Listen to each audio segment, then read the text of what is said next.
welcome to Talkin' Jets. My name's Ryan, and I'll be your pilot tonight.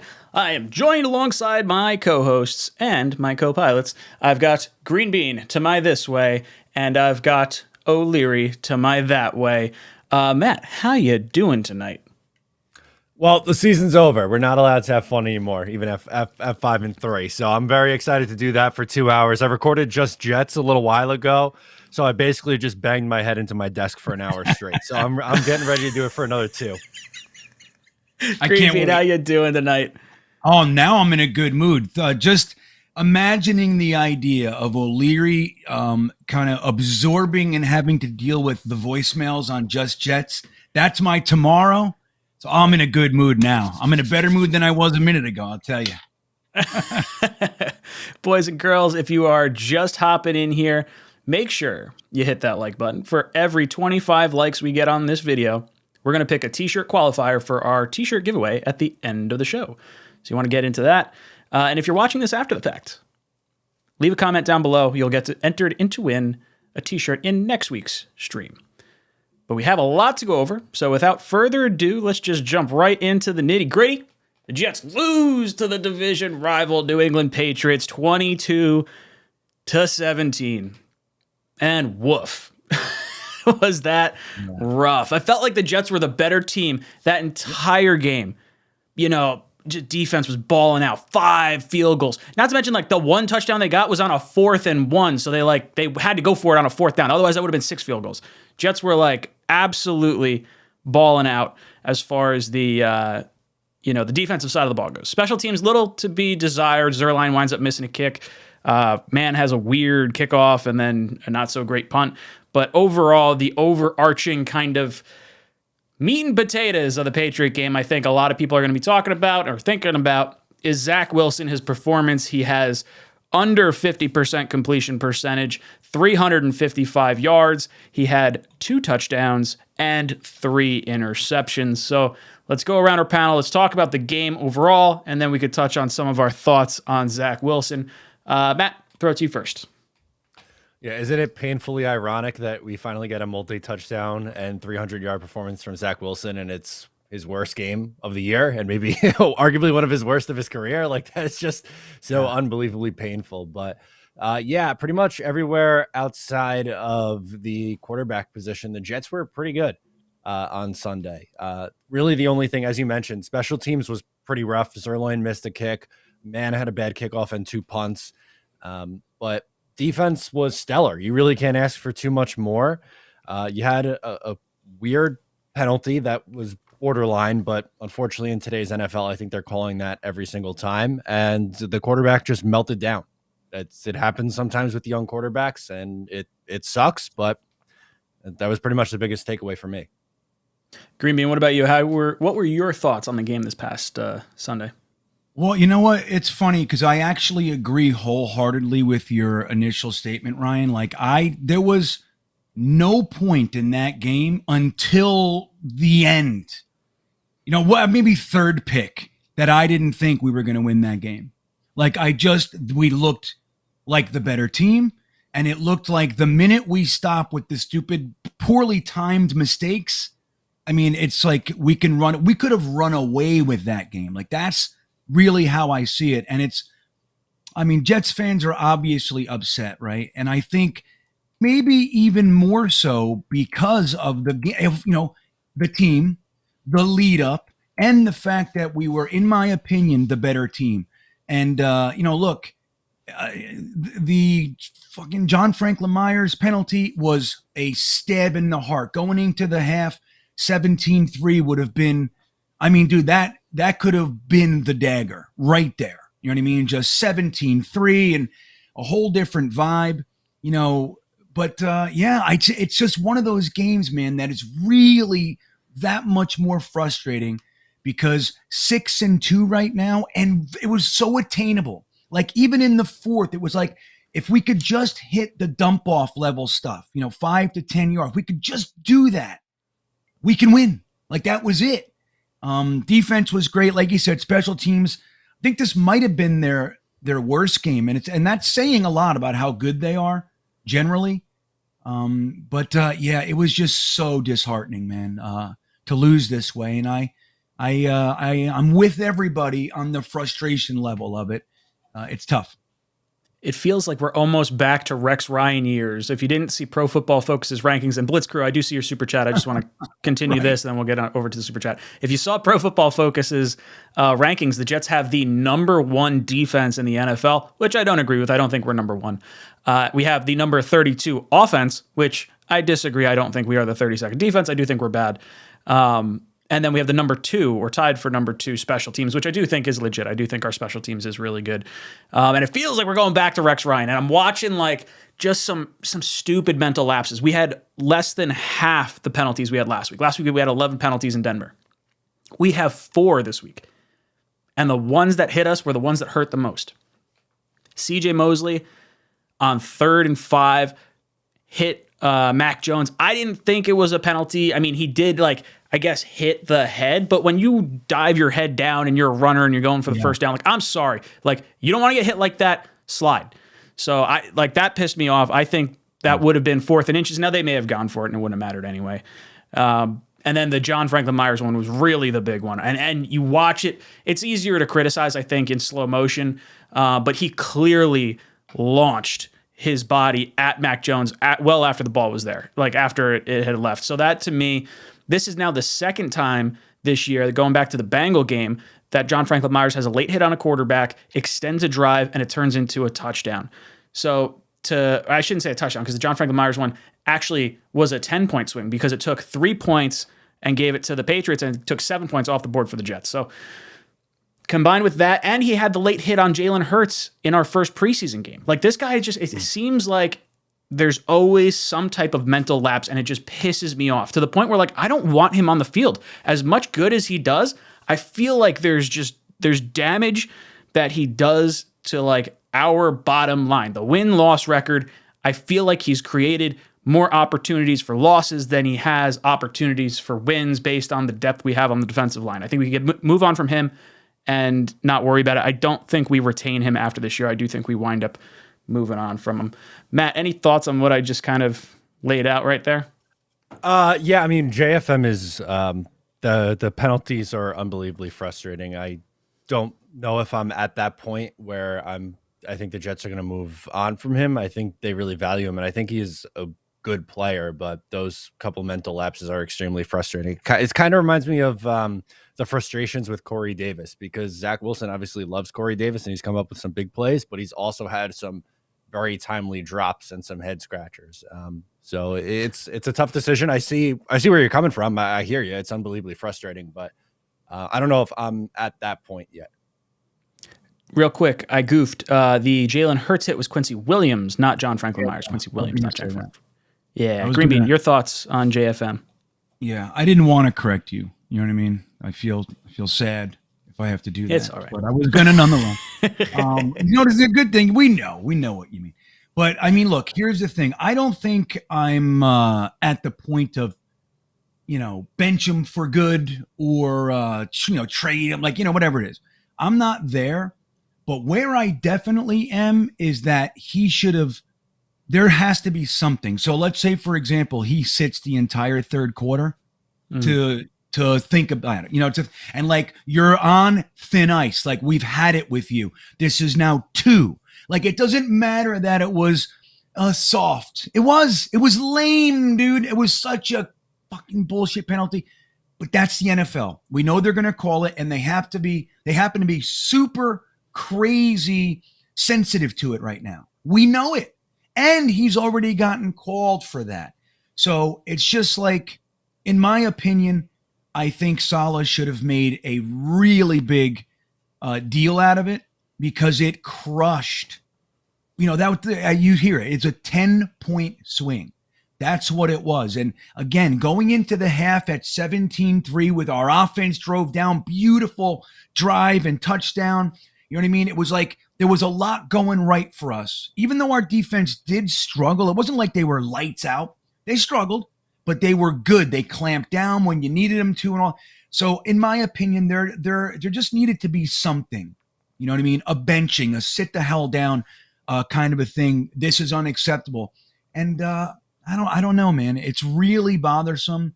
and it hurts, right? Like it killed us. It really did. Not to say we didn't have a whole half to come back and settle down. So it's not, he didn't lose the game. But again, 10-point swing is a big effing deal, man. And I'm not happy with him. All right. The other piece to this whole game is Zach Wilson and his performance. Green Bean, are you concerned with the year 2 signal caller? Well, you remember 2 weeks ago when I said I was concerned and everybody got mad, right? Like, nope, don't remember.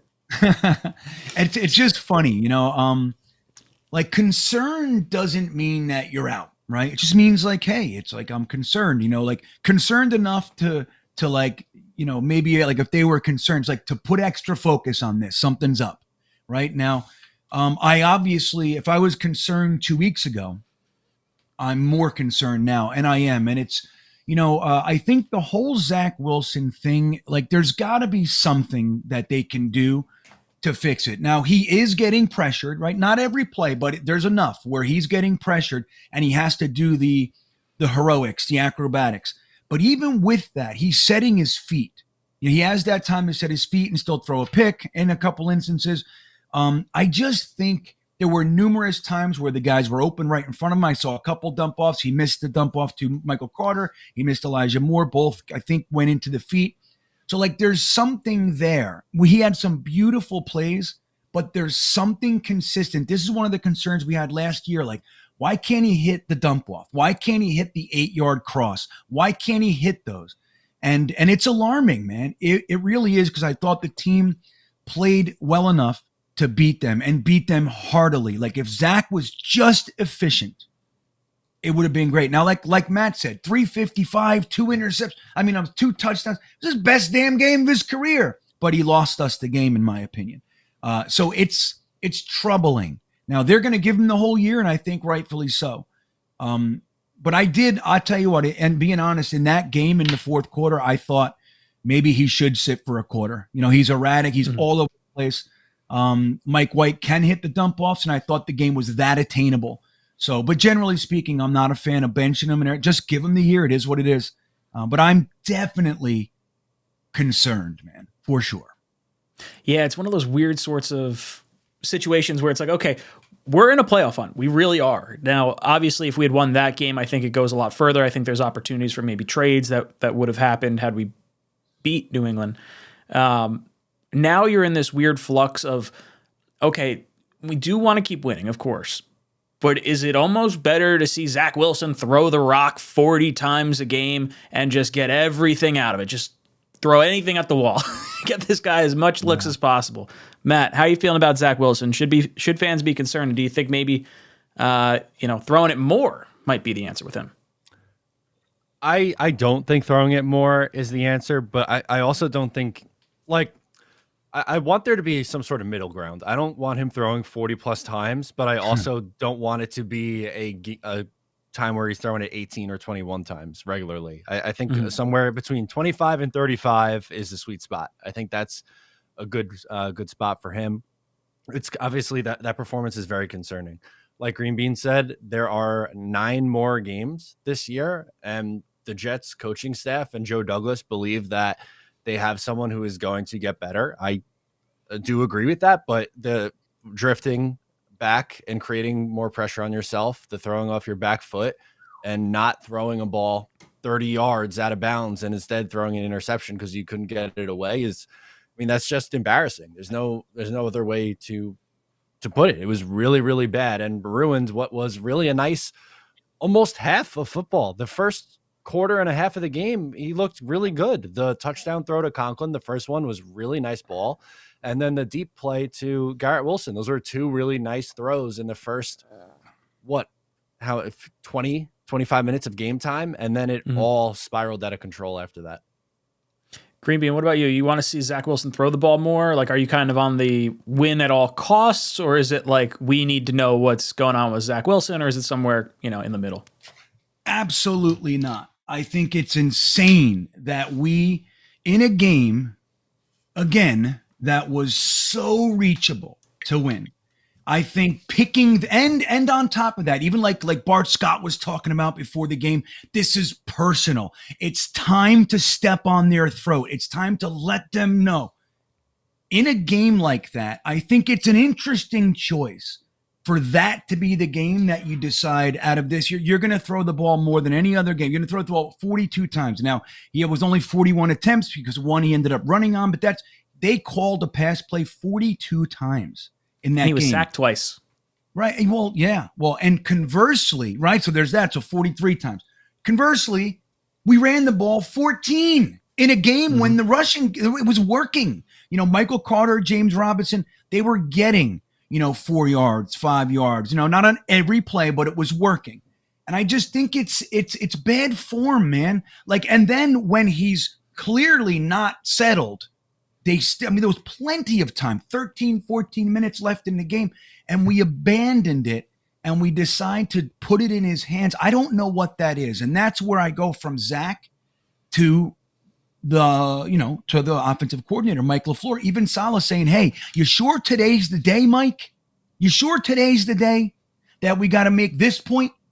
So I think I would rather see Zach in real life, game situations. If it's, 4 minutes left and we're down by 10 and he's going to be throwing the ball. Sure. That's a 2-minute drill and all that kind of stuff.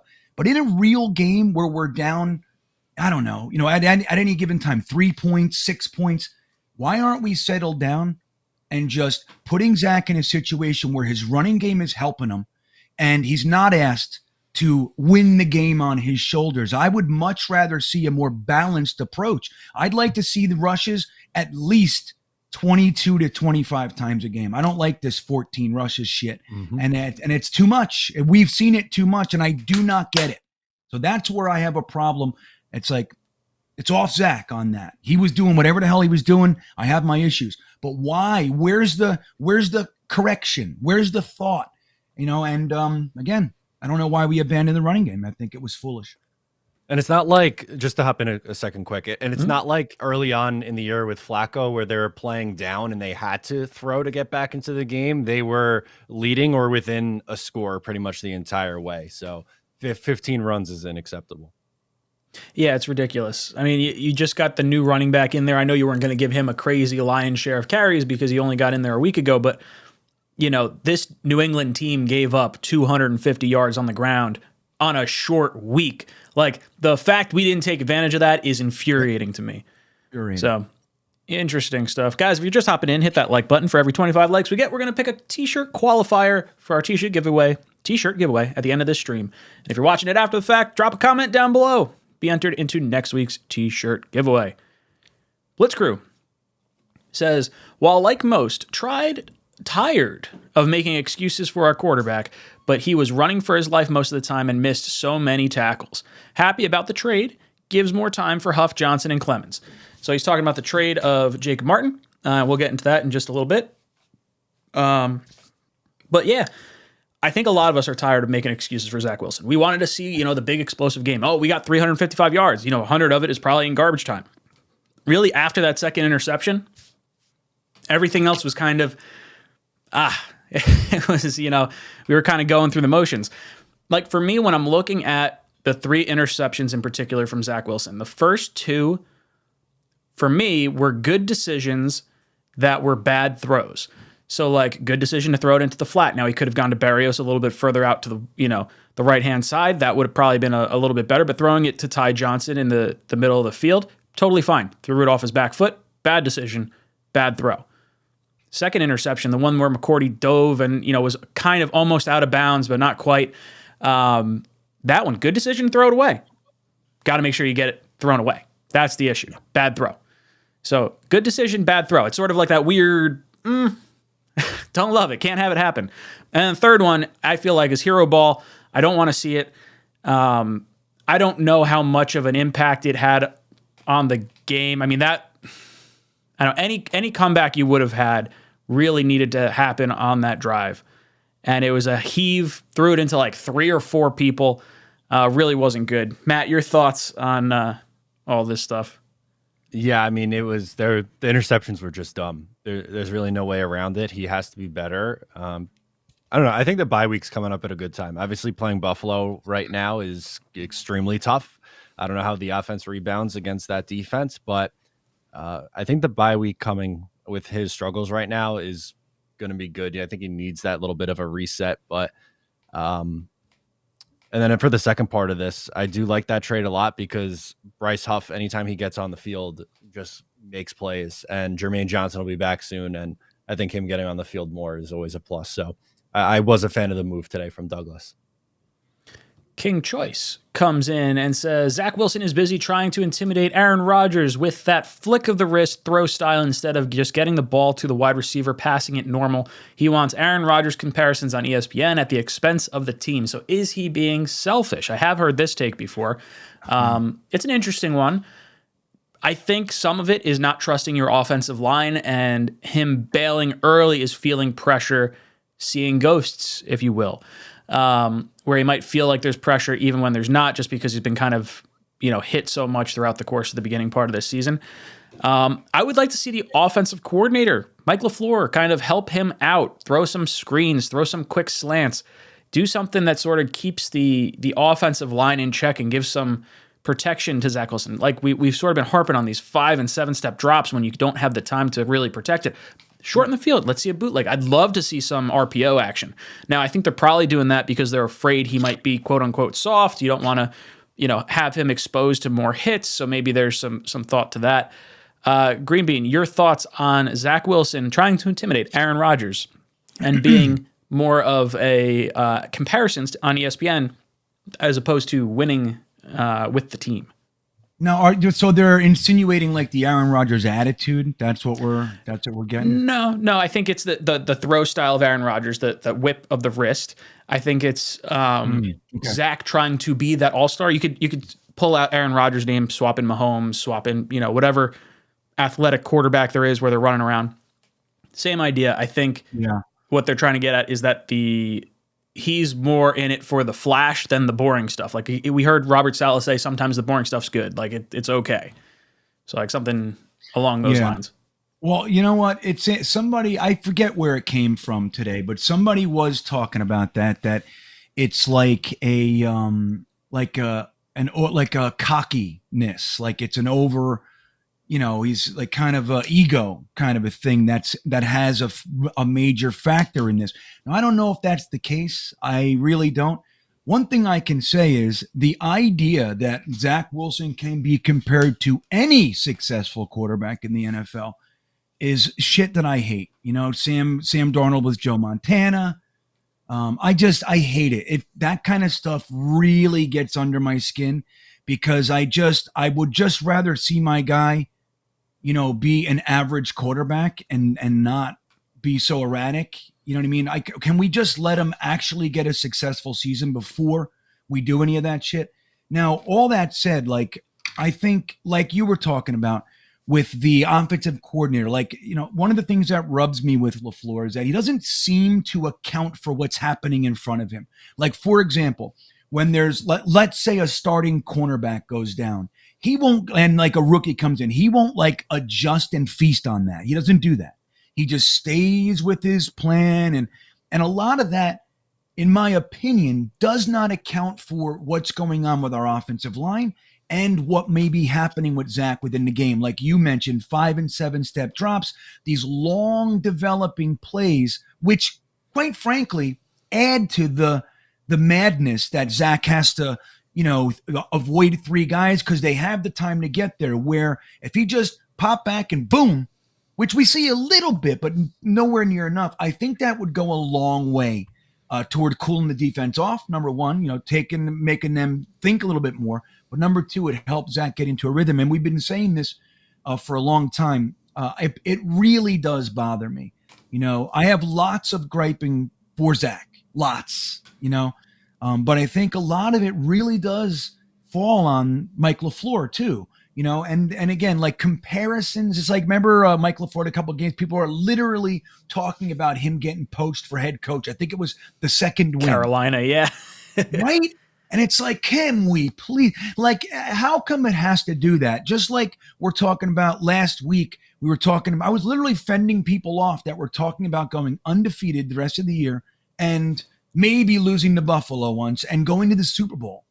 And now I'm fending people off because literally we suck. You know what I mean? Like we have the worst quarterback in the NFL. It's like, I mean, and it's even with that shit. It's like, why, Aaron Rodgers? Really? Is that what we're doing? Like, I can't even see it. It doesn't do anything. All I want is for Zach Wilson to drop back and fucking hit Elijah Moore over the middle of the field. Why can't Mike LaFleur figure that out? Why can't he get Elijah Moore and Denzel Mims into the damn game? Particularly when Corey Davis said, why can't we do that? Why can't we figure it out? You know what I mean? That's where my mind is. Why can't we figure out how to use these dynamic young kids that we have, and including Zach? Why can't we figure it out? That's my Aaron Rodgers. I don't know, man. Matt, your thoughts on Zach Wilson playing for the glory and not in the system? Yeah, notably selfish guy, Zach Wilson. He is, right? The trip out in where the hell were they? Wyoming or some shit? Idaho. Idaho. Yeah, thank you. Yeah, notably selfish. You know who would never do that? Justin Fields or Mac Jones. No way he's flicking his wrist like A-Rod. Trey Lance. Man, they should have drafted one of those guys instead of this bum. Yeah, it's weird, right? We had that conversation. I think, was it last week? If you could no, maybe someone sent it to me. If you could redraft the 2021 draft, what changes? Trevor I don't Lawrence know, goes because all of them stink right now. They've all been so up and down. I think the only other solution you could come to if you're the Jets is you trade down and you go for something else.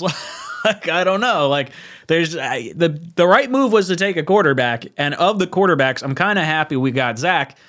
He's just got to put it all together. Like, for me, this doesn't necessarily feel like Darnold, because there's times with Darnold where I felt like, he can't get the ball deep. Like, that was the issue with Robbie Anderson. Like, that's why we couldn't see it happen with the guy we got from Tampa, the fast dude, whatever the hell his name was. Either way, I feel like the tools are all there for Zach Wilson. It's like between the ears that I'm kind of trying to figure out, and why he's not making all the moves that I really want him to make. Michael says, if we win in Foxborough, does that make up for this? It goes a long way, but I need to see Zach win us that game, because if we win because of the defense and the special teams, I'm still not going to feel great about Zach Wilson, and it makes me feel like pretty uncomfortable. But yes, splitting with the Patriots does certainly help. Gabe says, can Zach Wilson's throws be fixable under pressure? Throwing off back legs, hero ball, etc. That is $1 million question. I think Zach can be good quarterback, not great. See, I think Zach can be a great quarterback. He's just got to stop making the stupid throws. You take away those 3 interceptions, trust me, I understand that's kind of weird, but you take away those 3 interceptions, this is like, Zach had himself a nice day. He had some really good throws. The Garrett Wilson throw was really good. The Conklin throw was really good. Like, he's not like a bad, athlete or whatever. Like the recipe is there. You could make the feast. It's just don't overcook the chicken. Shit. Zach's overcooked chicken. I just hope he's not I shouldn't say overcooked chicken, because overcooked chicken, you got to get new chicken. But maybe there's you added a little too much of something, and now you got to, water it down a little bit, get it back to where it needs to be. I don't know. Can chicken be overcooked? I don't know. Crispy. I don't think so. You just boil shit out of it. I like it crispy. Right? Yeah. I mean, I guess, if you're looking for, that juicy plump, yes, you can do it. I fucking eat chicken unless, it's like a rubber band. Put cheese on it, right? Put cheese on it. It's good. Soreless76 says, Zach needs to stop playing hero ball. Keep it simple. Couldn't agree more. NY Jets 24 says the Jets organization never develops a quarterback. They developed Pennington, Smith, Sanchez, Darnold. All of these were top first rounders. I'm praying this time around they'll get it right with Zach. Geno Smith was a top second rounder, but yeah, by and large, Jets got to develop a quarterback. These are all under different regimes too. Like, it failed because it just failed. I do think there's probably something with the pressure of New York. You probably need a certain type of mentality playing here. But I don't think it's impossible. We've seen, Eli Manning succeed here. We've seen guys have success here. You just got to be able to kind of tune out the media noise. I think it is a little bit tougher with social media nowadays. Like, the New York media is brutal, like us included. the fans. Like, we are a tough crowd to please at times. But I understand where you're coming from.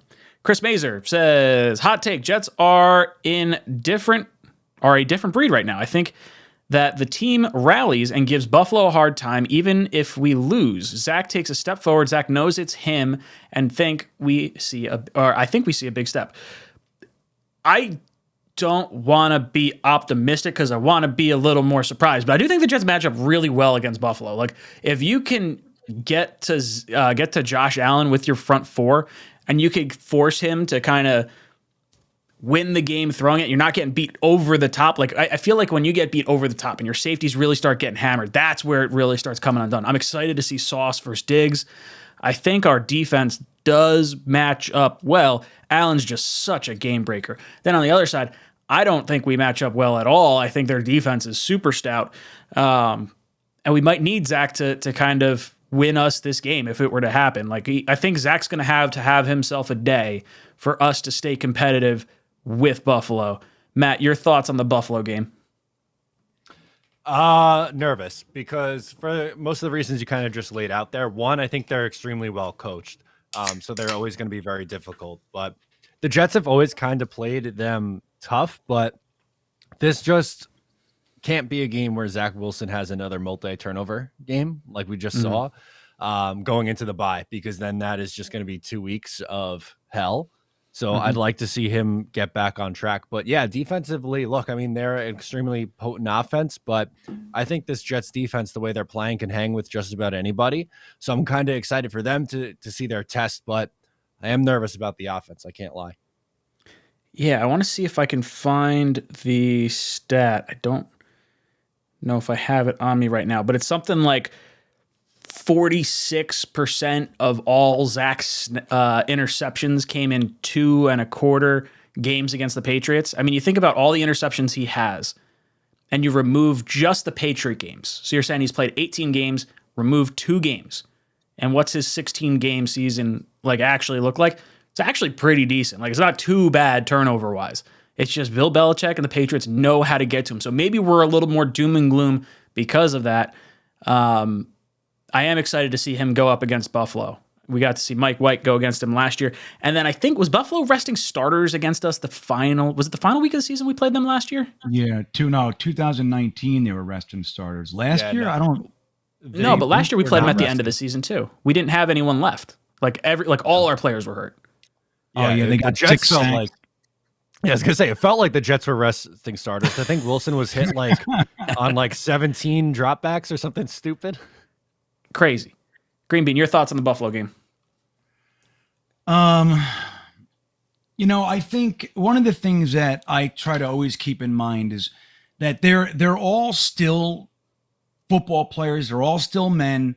They're all still, NFL caliber. And the truth is that we have a very good young team. Now the last 2 weeks have been brutal as far as the injuries, and then the regression from Zach and the losing a game against the Pats that we really should have won. So it's been a tough, even though we beat Denver, it's been tough. So you tend to slip into despair, so to speak. But the truth is, like you said, we play Buffalo tough, and it's a division game. Division games usually, more times than not, end up being more competitive, even though the gap between the teams might even be further.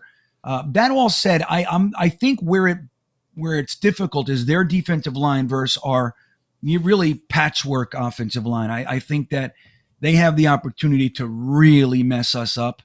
And Zach coming off this game is pretty spooky, right? It's a pretty spooky scenario. And then to lose 2, be 5-4 going into the bye, it takes some of the buzz away from the first half of the season. And I get it. But I think more than likely Buffalo is going to beat us, more than likely. But at any given time, if it's just one of those games where they do look past us, they do think, they're reeling, they lost their 2 best players, Zach Wilson sucks, and it can. And if they do, I think we have the weapons and the defense and the special teams to pull it out. Like it'd be tough, right? But I think it's possible. And I'm certainly not looking at the game as just a guaranteed loss. It's likely, but I tend to have hope most weeks. And I think there's a lot of reason to have hope this week. I mean, if Zach doesn't play that bad, we win. I mean, he doesn't throw 3 interceptions. It's very realistic. We could have won. So, and he hasn't thrown picks this year. So, let's hope that last week was the anomaly, so to speak, and that he settles back down to just playing smart. If that happens, hey man, if we're able to keep their offense off the field with the running game and tight ends, who knows? So I'm not out. You know what I mean? I think it's possible, although I am preparing myself for a loss.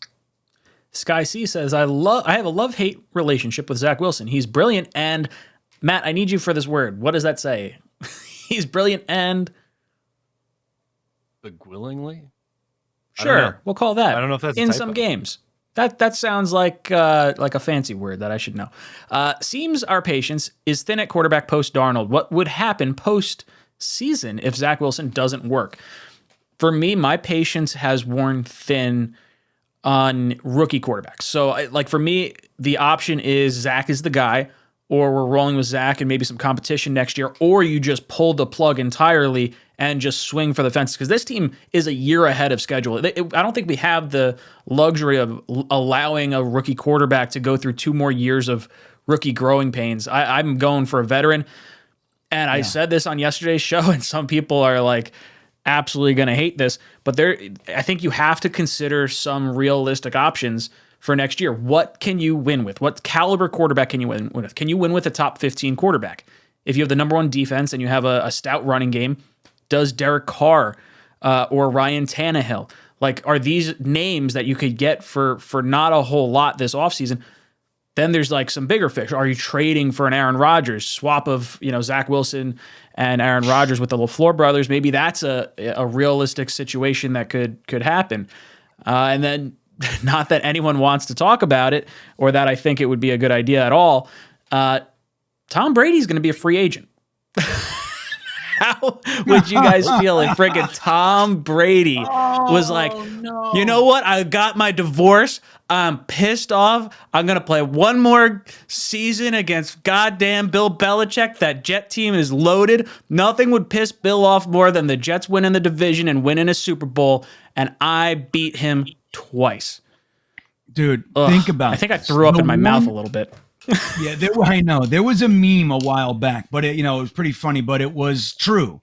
I think Tom Brady can do nothing that's going to, raise what he's done in the NFL in his career, except if he went to the Jets and took them to and won the Super Bowl. That would be the craziest thing to ever happen. And probably the most difficult thing for him to ever do, even though we have just boatloads of talent and everything. I don't know how I'd feel about that. I mean, obviously we root for anybody in Jets colors, but that would be one of the most difficult arrangements that I ever have to swallow. But if he did it, that would be, then he's a real legend, greatest to ever fucking strap on. Retires a Jet, right? That's how that swan song works. Goes to the Hall of Fame as a Jet. Matt, how would you feel? Well, okay, so Green Bee, before I swap over to Matt, if Zach doesn't work out after the season, what do you think happens? What do you want to see happen?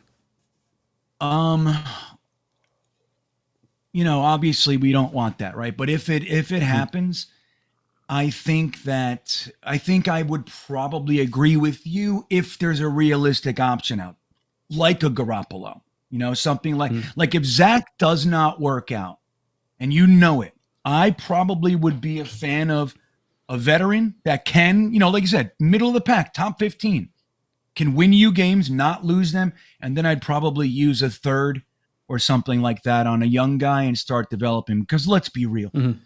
Joe Flacco, as young as he is, he's probably not going to be, but, Mike White, with all due respect, I think Mike White could have come in last week and maybe just nice and efficiently won that game, But I don't think Mike White is the guy that you want to develop and build your team around. I just don't think that.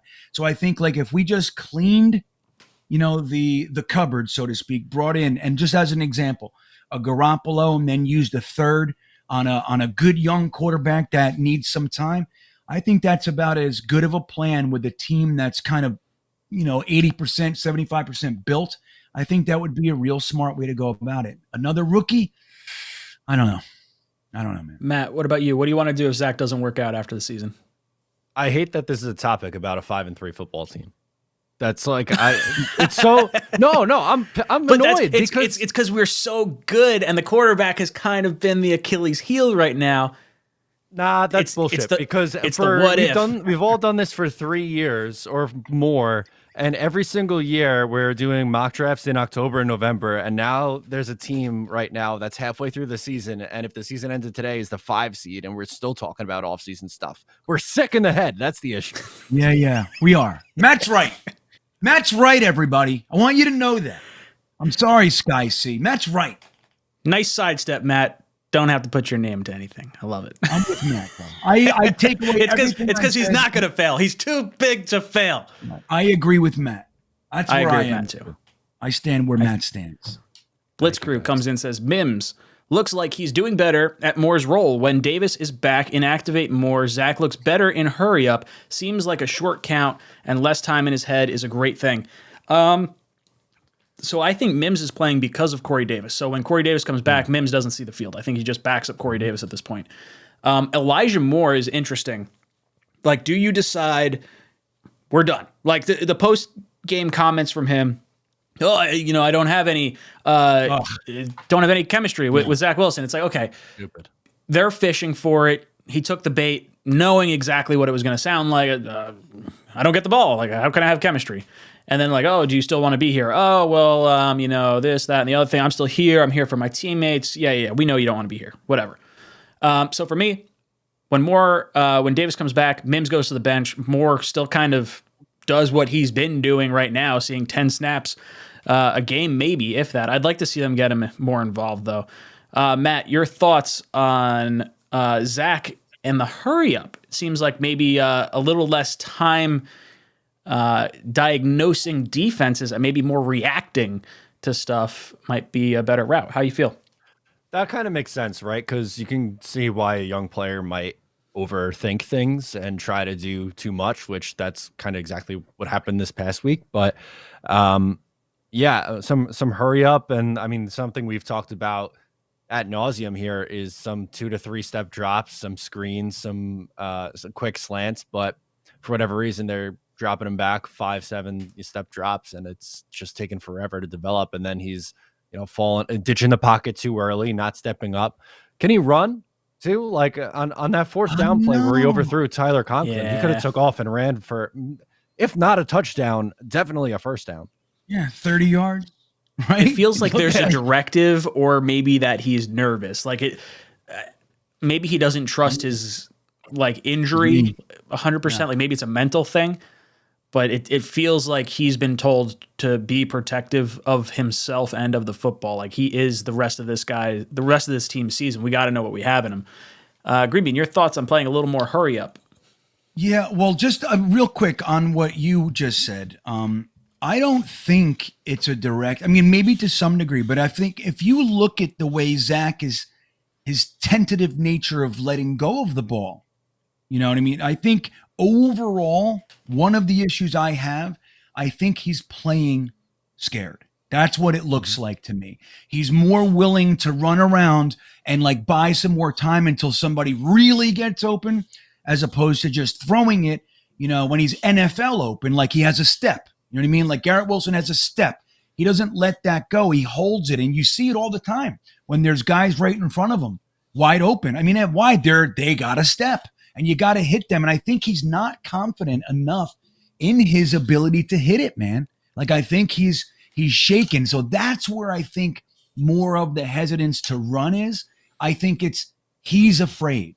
Like I could be wrong, but I'm literally looking at a guy who's in a panic. That's what it looks like to me. So I don't know. I think there's probably some effort to say, hey, man, we got to be careful with your knee and all that. But again, like Matt said, there was a couple plays where all you got to do is take off, slide, and you're safe. Mhm. Just fucking run for 10 yards and slide. And it's a first. Like, at least just do that. And he won't. And I think he's afraid, man. Now, as far as was this the Mims, right? Like Mims, Could be Mims. Yeah, you talk about Mims doing a better job in his role. Like, do you deactivate more? Yeah, well, I don't think Mims is playing the more role, right? So there's that. So I think, like you said, he's playing Corey Davis, but that's semantics, right? I think what I'd like to say is to all of Jet Nation, is Jeff Smith's gunner role more important to you than that what we saw? That was Mims playing because they had to play him, and you see it. You can see it.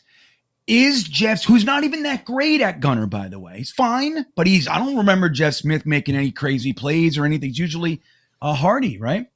Mm-hmm. So do we see it yet? Like, there's something wrong like, we can't figure out how to get Elijah Moore and Denzel Mims the ball. They're on the opposite sides of the spectrum. Who the hell is it that Mike LaFleur is only Garrett Will? I don't understand. So, like, you look, Denzel Mims gets a handful of plays, and we saw it last year too. He comes in for 3 plays, he gets a fucking 50-yard bomb. He comes in for 8 plays, he gets 3 for 36. Yes, he made some mistakes, but I mean, shit, Denzel Mims made less mistakes last year than Dwayne Brown made in the last game, the week before. So, like, we're overemphasized. Is Jeff Smith's impact to the game worth more than what you saw from Denzel Mims in limited action against the Patriots? And that's where I am with Denzel Mims. I think Moore and Mims and Garrett Wilson and Berrios, I think they should be out there, different packages, and I think we'd be fucking lighting people up if LaFleur was on it, paying attention to it, and Zach could hit these guys. Like, I think there's so much potential here, man.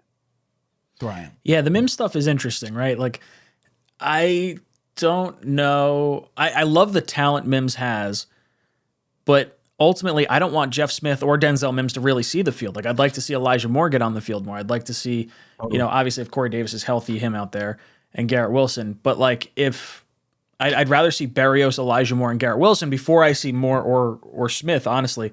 Matt, what do you think?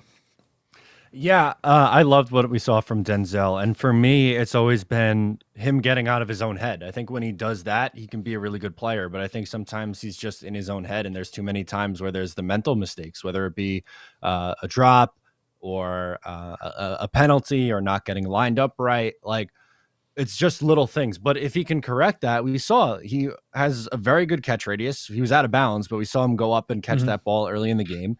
And then at the end of the game, there are some nice yards after the catch. So for me, it was never a talent issue with Denzel Mims. It's about, getting in it mentally. And if he's there, I think he could be a pretty good player. Chris Mazer drops in, says, mark my words, guys, mark my words. That's in relation to him saying Zach takes a step forward versus Buffalo.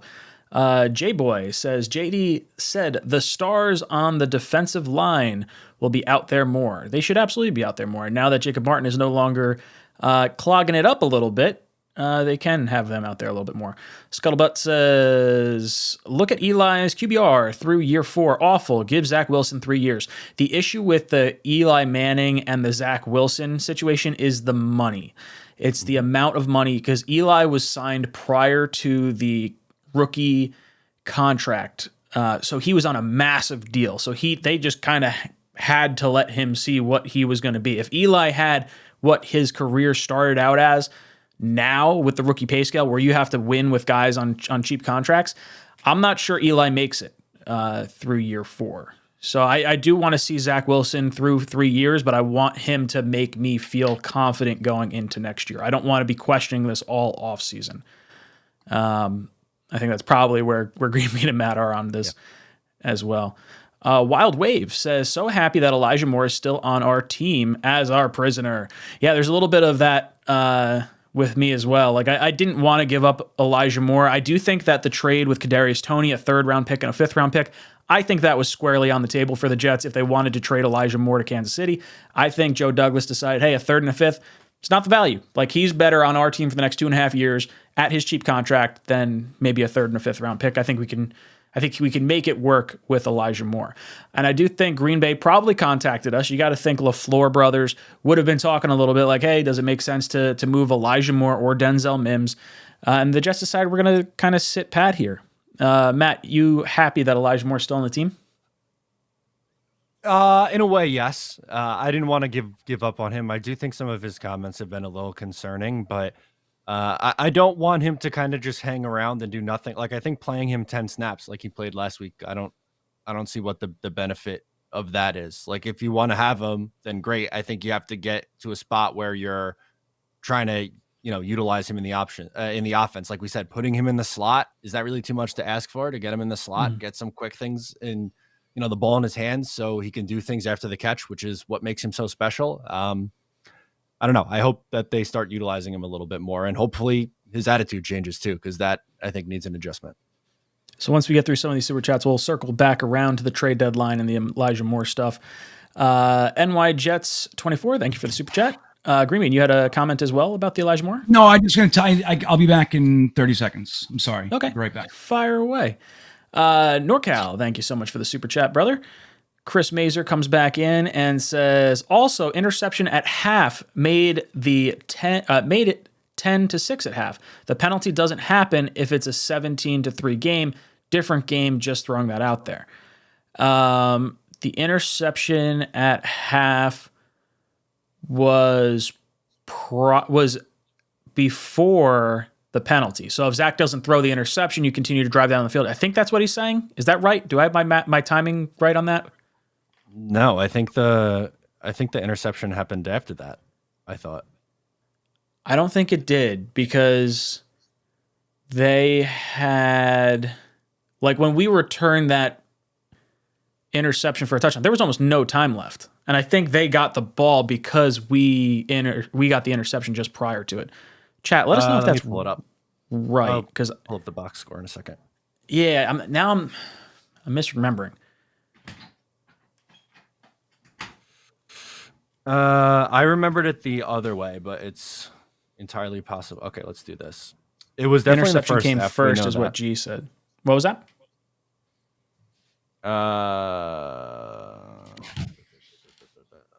Green Bean, what about you? Do you remember? What happened first, the pick six or the interception from Zach before the half? The interception happened first, and then when we were trying to stop them, then the interception happened. So think about that. In that 1 minute and 40 seconds or whatever it was, we went from really having control of the game to Zach. I mean, we could have drove down, scored a touchdown, the whole thing. That's where we were. I had all the faith in the world that we were right before the half. We were going to go down there and get points, even if it was a field goal. I was 100% confident. Zach throws the pick, terrible, gives them the ball. They throw the pick six, penalty, they get the field goal. So that was when the game flipped. Yeah. So what Chris is saying here is it's a completely different game if Zach doesn't throw the interception and just goes down the field and scores a touchdown, because now you run out of time. And yeah, of course. I mean, hey, anytime you wind up with a touchdown instead of an interception, that's a winning formula. Old man Gamer Joey says, if you didn't trade any wide receivers, then play them all together. You got to have some guys on the bench too. Like, unfortunately, Elijah Moore, just taking him in the second just last year when we saw the talent he had, not having him on the field and getting him some reps, and you see Jeff Smith out there like that, something's off to me. Yeah, way off. NY Jets 24 says, our defense must contain Josh Allen. He cannot run all over the defense. If he does, we do not have a shot at all winning on Sunday. Agreed. Completely agree. We have to shut down Allen. And I think our secondary can shut down the long ball and Diggs. Like, I think our defense does match up well with them. We just can't have him running all over the place. This is a big game for Quan and Quincy on either side, making Josh Allen feel each run that he does. J-Boy says, Matt has a hell of a point. And I don't know when that was, but yes, I agree. Could have been anything. I've said a lot of salient points on this show. Right? Let's see. We had something else in here. Hopefully I don't go scrolling past it here. Blitz Crew comes in, says, I want Zach to work out, but if not, Daniel Jones as a free agent. Oh, man. Oh, my God. That, like... Oh, my God. That would be so weird Yeah. if that happened. I like Daniel Jones.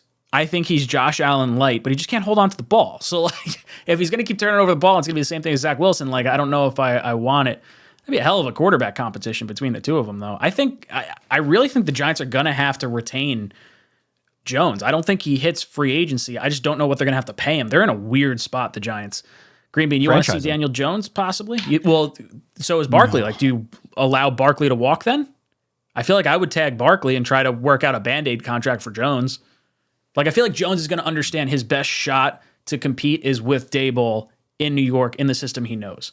So do like a 1-year Band-Aid. Or can they do like a transition tag on him and the franchise tag on Barkley? Because maybe it makes sense to pay Jones the average of the top 10 at his position. And if someone wanted to sign him, you get the compensation for it. You basically just don't allow him to walk for free. That might be their best option. I guess. You don't see that tag used like at all, though. No, that's true. I don't know. Green Bean, what do you think about Daniel Jones? I don't want Daniel Jones. I think that Daboll is somewhat of a magician in this respect and knows how to get exactly what he needs to get out of him. He's not asking him to do more than he can. I'm not saying he's not talented, but I'm saying we don't have Daboll. So when he comes over, you know, I haven't been impressed with Mike LaFleur, the way that he's kind of taking care of and developing Zach. I'm not impressed. I'm not saying it's not going to work. I'm saying what Daboll came down and did for Daniel Jones, I do not see on our side, or at least that dramatic. So I would be concerned that it's an illusion by a very, very talented offensive mind. Well, let me say this. Sorry. Elijah Moore, we were talking about Elijah Moore. He was taken with the 32nd overall pick. Just want to remind everybody, Pat Fryermuth was taken 23 picks later. And that's who I wanted. Okay, thank you. That's all I wanted to say. So conversely, Green Bean, while Daboll has done a great job with Daniel Jones right now, and I think he has done well, Mike LaFleur has done well with all the quarterbacks that he's coached, with the exception of Zach Wilson. You see Flacco throw it all over the yard. You see Mike White throw it all over the yard. You see Josh Johnson throw it all over the yard. You saw Pickett in the Senior Bowl throw it all over the yard. You saw Ritter was our backup, I think. You saw him. You saw both quarterbacks throw it all over the yard in the Senior Bowl. So for me, I'm more confident in the coaching staff than I am in Zach Wilson. Like, it's one of those things like, oh, if you're always the bad room, like, or if you always have a bad roommate, you might have to look inward and say like, oh, maybe it's me. That almost feels like the situation. Right? 5 consecutive asshole roommates. Maybe it's we have a saying. Yeah, we have a saying in AA. It's if you see 3 assholes in one day, you're the 4th, right? Yeah. That's it's important to look at it and look at yourself. That's a good point, man. That's a strong point. Like look at everybody else. Even Josh Johnson threw for 3 bills, almost 4. Mr. Downtown says, please tell me, why should we still believe in Zach Wilson when Elijah Moore and even Garrett Wilson have shown disapproval in his poor quarterback play? Funny how winning cures all. It doesn't cure all, because Elijah Moore was already making noise when we were winning. But I do think that there is some validity to Elijah Moore's concerns. Like, I think Elijah Moore is vocalizing the concerns of a large portion of the locker room. And I think players in the locker room are probably looking at each other and they're saying, hey, we're a year ahead of where we're supposed to be. Like, this team was not supposed to be ready to compete this year. And the kryptonite to us right now is Zach Wilson. But then there's other parts. You look at Zach Wilson, and defenses have to respect his legs. They have to respect his arm to an extent as far as the power goes. And like the throw to Garrett Wilson, the throw to Tyler Conklin, I don't see Mike White making that throw. Maybe Flacco makes the bomb to Wilson, but I don't know if I see him making the throw to Conklin. And I think the escapability, now that we've lost a bunch of offensive linemen, Flacco and White would be sitting ducks back there. So as much as there's some valid concerns with Zach Wilson, I do think there's some benefits that aren't necessarily appearing on the stat sheet because we don't have another quarterback in. Matt, does that kind of make sense with what I'm sort of rambling about? No, anytime you can give up on your quarterback 18 games into his career, you just got to do it. James says, guys, this is great. We're talking legitimate football. Love your passion and content. I give Joe Douglas 5-year extension if I'm Woody. I think Joe Douglas has been the best GM we've ever had. I feel more confident in giving Joe Douglas a second swing at a quarterback than I do of any GM we've ever had. When I look at his trades, when I look at his free agent acquisitions, when I look at his draft picks and the way he's handled certain aspects of his job through his tenure here, he absolutely, in my mind, deserves the extension. You have to hit on the quarterback, but if you're hitting on everything else, like I'd rather hit, I don't want to say I'd rather hit on everything else, but I'd rather that guy be in the building and us trade a boatload of draft picks for a proven player, like a proven quarterback, because then you can surround that proven quarterback with the draft picks, with the undrafted free agents, with the guys on waivers, guys like John Franklin Myers, guys like Quincy Williams, like these players that have been coming in with Joe Douglas, Bryce Huff, undrafted free agent. Like Douglas is good at identifying talent. The quarterback is kind of the weird, tricky one. Matt, how do you feel? You giving JD an extension as of right now? Doesn't he still have a lot of years left on his deal? He was given a 6-year deal. I think he's got 2 after this year. I'm pretty sure because 2 after this year, right? I think so. I think he signed a 6-year deal. This is his second with Saleh, and he had 1 with Gase. Yeah, so I think I don't. 1, 2. So maybe he has 3. Maybe. Yeah, I think we're still a little. I like him. I don't want this to turn into Matt is anti. I just don't think now like we need to have this conversation when there's 3 more years left on his deal. I don't think you go into letting him go into his last year of the deal. You can get an extension done before he becomes a sitting duck, but there's still a lot of time before you have to worry about that. Green Bean, how you feeling about JD right now? Like again, I'm with Matt on some level. Like I don't know if really we're talking about this right now. You know what I mean? But it's not the end of the world, right? So I think if you could keep Joe Douglas here until he wants to retire, like one of those situations, like for example, like how Ozzie Newsome was just the Ravens GM forever. He was and if he still wanted to be there, he'd still be there, like that kind of a thing. And look, he's only won 2 Super Bowls. You know what I mean? He built a team that was respectful, talented, competitive every year. So Joe Douglas, while he's nowhere near that yet because he hasn't had that much time, I look at him in a similar vein, and I think he's done enough for me that even if he were to have like a year where everything goes to shit, like even if he did that, I still think he's proven that he knows how to do this. He knows in many respects who to pick. He knows how to get value. His contracts, not one contract he signed is going to come back to bite us in the ass. None. So I think Joe Douglas is an exceptional GM. And I think I would like to see him here as long as possible. That said, he does have 2 or 3 years left. So I don't know. Woody and Chris have done that before, extending guys 2 more years before. Like McCagnon's a good example. Before they needed to. And then they had to just pay him while he was gone. So I don't know how anxious they're going to be to do that, but I think as soon as it comes up, legitimately, they're going to try to keep him here forever, and they should. Citybert says, Geno is so far the best quarterback we've drafted the last 10 years. You're not wrong. He's having a hell of a season. Maybe we just got to wait 10 years for Zach Wilson to turn it around. Yeah. It's 10 years. He's 32. Like... Maybe is that how long it takes to develop a quarterback? Or maybe he's just got an amazing set of wide receivers. Maybe that's what we needed with Geno. We didn't get to see Geno the 2015 year. Like, that's what kills me. Like, maybe that was it. And they built the team for him. They did. Yeah. That was his team. They got Brandon Marshall, Chris Ivory, Eric Decker. The offensive line was still intact. Like, they did all that for Geno. He was their quarterback. He's just an idiot. Yeah, how many times did we watch him run out of bounds behind the line of scrimmage? Too many times. Oh, my God. Yeah, but Zach's remember, almost done it a few times, and it's getting me pulling my hair out. Well, Fitzpatrick got hurt. Fitzpatrick got hurt in the middle of that season, and Geno came in, looked shaky, and then got hurt. So it's like, he tore his ACL, right? Something. Yeah, like, what are you going to do? Like, look, if Jets fans, it's so funny. the guys who bring up, and I'm not saying that City Bert is doing that, but it's funny because people have, more than a couple have brought up to me, we gave up on Geno. And it's like, dude, we're literally discussing, like Matt just said, it's game 18 and we are literally discussing giving up on this kid.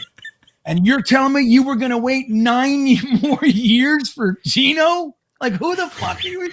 Who are we, man? Is this the Twilight Zone? Is that where we are? It doesn't make any sense, Green Bean. None. It's breaking my brain. I'm broken. Oh, here's another one. Fellas, let's do it. Strevler starting that now. Ha. Oh, God.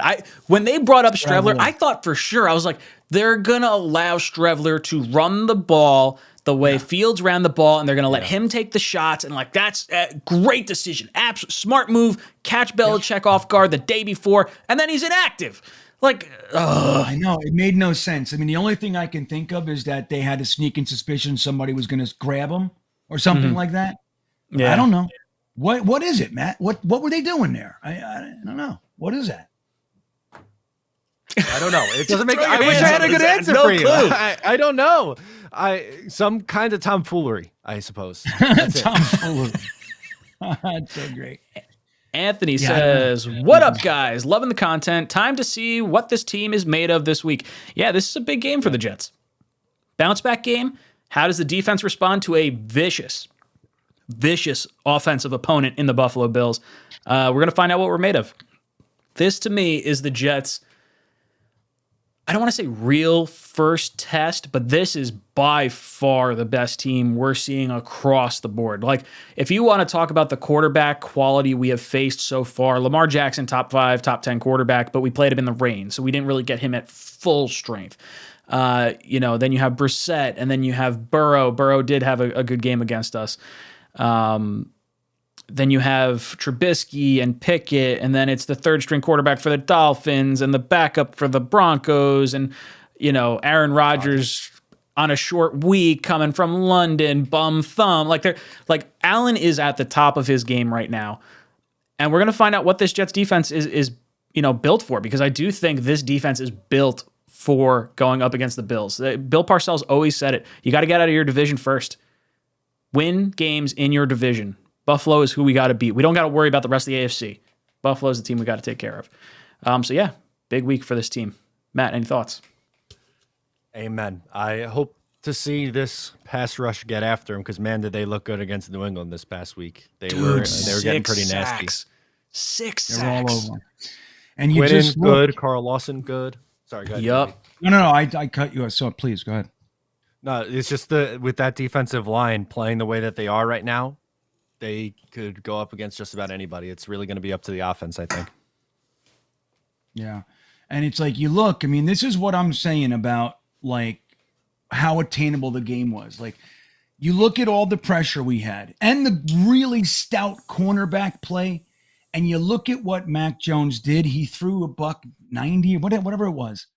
That's all we needed, was to be able to hit that. Like, he hit the tight ends. He hit his running backs. Every now and then he'd hit Jacoby Myers, when he's streaking across the middle. But it was just like, all they asked him to do was just, we're going to have guys open. Throw him the ball, okay? Just throw that guy. He's going to be right. He's going to be a full step ahead of this other. Just get him the ball. And they were able to do that, even amidst all the pressure and the cornerbacks and everything. And that's all we need Zach to do. Just throw the ball to that guy. He's going to be open. Just throw it to him. Little throw, And Mac Jones, as much as we say shit about him, the truth is that that's all Zach needed to be, was Mac Jones, and we win that game. Thomas Cahill says, you got to stick with Zach for now, but that doesn't mean you shouldn't draft another prospect. I'm not drafting another prospect. Like, I would wait. Like, for next year, if you're not sure what you have in Zach, you roll with him into the year with competition, whether that be Tannehill, whether that be Jimmy G, whether it be someone, it's got to be someone that could play top, let's call it 20 football, but something that pushes Zach, and Zach needs to win. And if Zach can't win, Zach's not the guy. Like, that's fine. I think after that point, then I would invest in a quarterback. I think you have to decide what you have in Zach before investing in the young rookie quarterback. I want to have a vet in place. Matt, you with me on this one? Yeah, I mean, what are you going to use what? Are we talking a first rounder on a court? Is that what we mean by another prospect? Because Maybe. that's I mean, I would say first or second. Like, would you still spend it? Would you spend a second round pick on a quarterback this year with Zach on the roster? I wouldn't. No, hell no. There's other positions that I would like to attack and try to make this team better. I think you're either in on it or you're out. You're not taking a half measure. Right. Well said. Half-assed, that gets you nowhere. It's like, there's another thing we say in AA. Half measures availed us nothing. You don't get half, you get nothing. I want to remind everybody that the year that Elijah Moore was drafted at pick 33, Jeremiah Owusu-Koramoah was also drafted at 52. And that was another guy I really wanted. Wanted to Thomas Cahill is saying third round. So third round is where he's talking about taking a prospect. I'm saying no. I'm not bringing in another prospect until I know what I have in Zach. And because of the reasons I said, I want to go with a veteran quarterback. I think once you bring a rookie quarterback in, you're pulling away assets that could help your current rookie or current young quarterback. And you're also creating some divisiveness in the locker room. So I'm out on even the third round pick. Matt, you still out even if it's a third round pick? Yes. Green Bean, you out on taking a quarterback in the top 3 rounds? Not the third. But like if we decide Zach's not the guy and we bring in a Jimmy G, or maybe I don't know how you guys would feel about Ryan Tannehill. I would puke. But if that was the guy, but even if we do that, then bringing in using a third round pick to like have that young guy, you didn't use a first or second, but is still, lots of great quarterbacks kind of slip to that third round. Dak Prescott, Russell Wilson, it's all kinds of guys. So I think while I wouldn't want to, you know what I mean? I wouldn't want to, because third round is still pretty sweet. But I think bringing in a Jimmy G and using a third on a quarterback could really be a good plan if the Zach Wilson thing didn't work out. Kevin C. says, Zach Wilson is consistently one of the worst quarterbacks in the league, and the Jets have a stats bad passing game. Bench Zach, but 23 starter is up for grabs. I'm confused what that means. But what? 23 Oh, bench starter. Zach, no, but 23 starter is up for grabs. 23. I don't know what the hell that means. Oh, 2023 starter is up for grabs. I think that's what he's saying. Right? Okay. Yeah. Another one that broke my brain. I don't know, man. Cool. No, I'm on board, Kevin. Completely agree with that one. Citybird comes in and says, play out a scenario where we are happy and lose to the Bills. For me, I am happy if we make a boneheaded decision on defense and LaMarcus Joyner loses us the game. Zach Wilson has 300 plus yards, 3 touchdowns, 1 interception. I'm okay with that type of performance as long as it's not a bunch of production in garbage time. But I'm fine with a player who should not be here long-term loses us the game. That's my happy situation in a loss to the Bills. Matt, what's your happy loss to the Bills? Offense and the young quarterback looks good, but the defense can't contain the firepower of the Bills. Pretty much the same scenario you laid out. Green Bean, you the same way? Yeah, it depends on your goals. If you really want to see Zach Wilson's demise escalated, you want to see a 4-interception day. But I think what would make me happy, if it's not going to be a victory, I think very similar to what Matt said. We look good. We're in the game, but we're clearly outclassed. End of the third, fourth quarter, they start to just let us know that, and we can't hang. Like, that's kind of the way I think it should be. Like, we're not there, so we can't hang the full game. But I'd like to see a really good showing, aggressive, fucking hard hitting, making them know we're here and letting them know next time it's going to be a little different. We're on our way. That's the kind of game I'd like to see. Yeah, I kind of like, even if the Jets, let's say our defense shuts Allen down and we wind up losing by a field goal. It's a relatively low scoring game, like 20 points. And Zach looks bad. Like that, like even I would much rather get blown up by Josh Allen and Zach look good than our defense look stout and Zach look bad too. Yeah, that's a problem. That's a yeah, problem. like the quarterback's the bigger concern for me than the defense at this point. Yep. All right. So I want to talk a little trade deadline stuff. Now, Joe Douglas did have a meeting with the press today. This is what he had to say about Elijah Moore at the deadline. Yeah, did you give any consideration to trading Elijah, or was that just not going to happen? Look, we had some calls, but at the end of the day, like Robert said, Elijah was always going to be a New York Jet. So Elijah Moore was always going to be a New York Jet. Lots of stuff to get into. Obviously, Elijah Moore did not get traded. Asked for the trade a week and a half ago or so now. So Matt, I want to get your thoughts. How do you feel about Joe Douglas not trading Elijah Moore?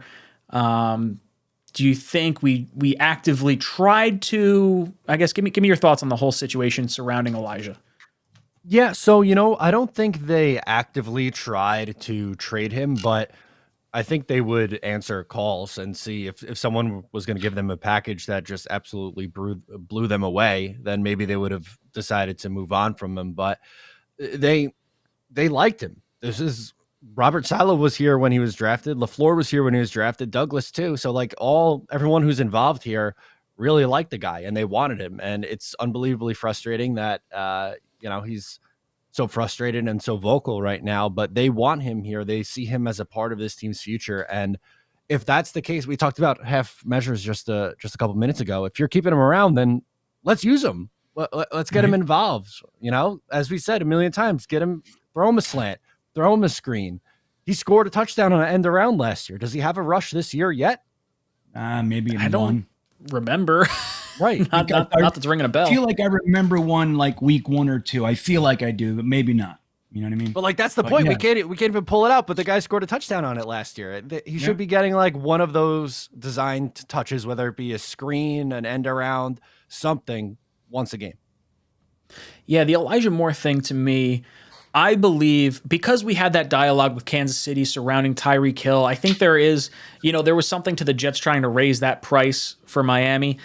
I do think the 3rd and a 5th round pick were probably on the table for the New York Jets. So I guess before I go over to Green Bean, Matt, a 3rd and a 5th, would you have taken that for Elijah Moore if the same opportunity was there for the New York Jets to send him to Kansas City? Now that 3rd round pick is a compensation 3rd round pick, so it's at the end of the 3rd round anyway. But I mean, Kansas City, highly winning team, probably going to be at the end of the 3rd round regardless.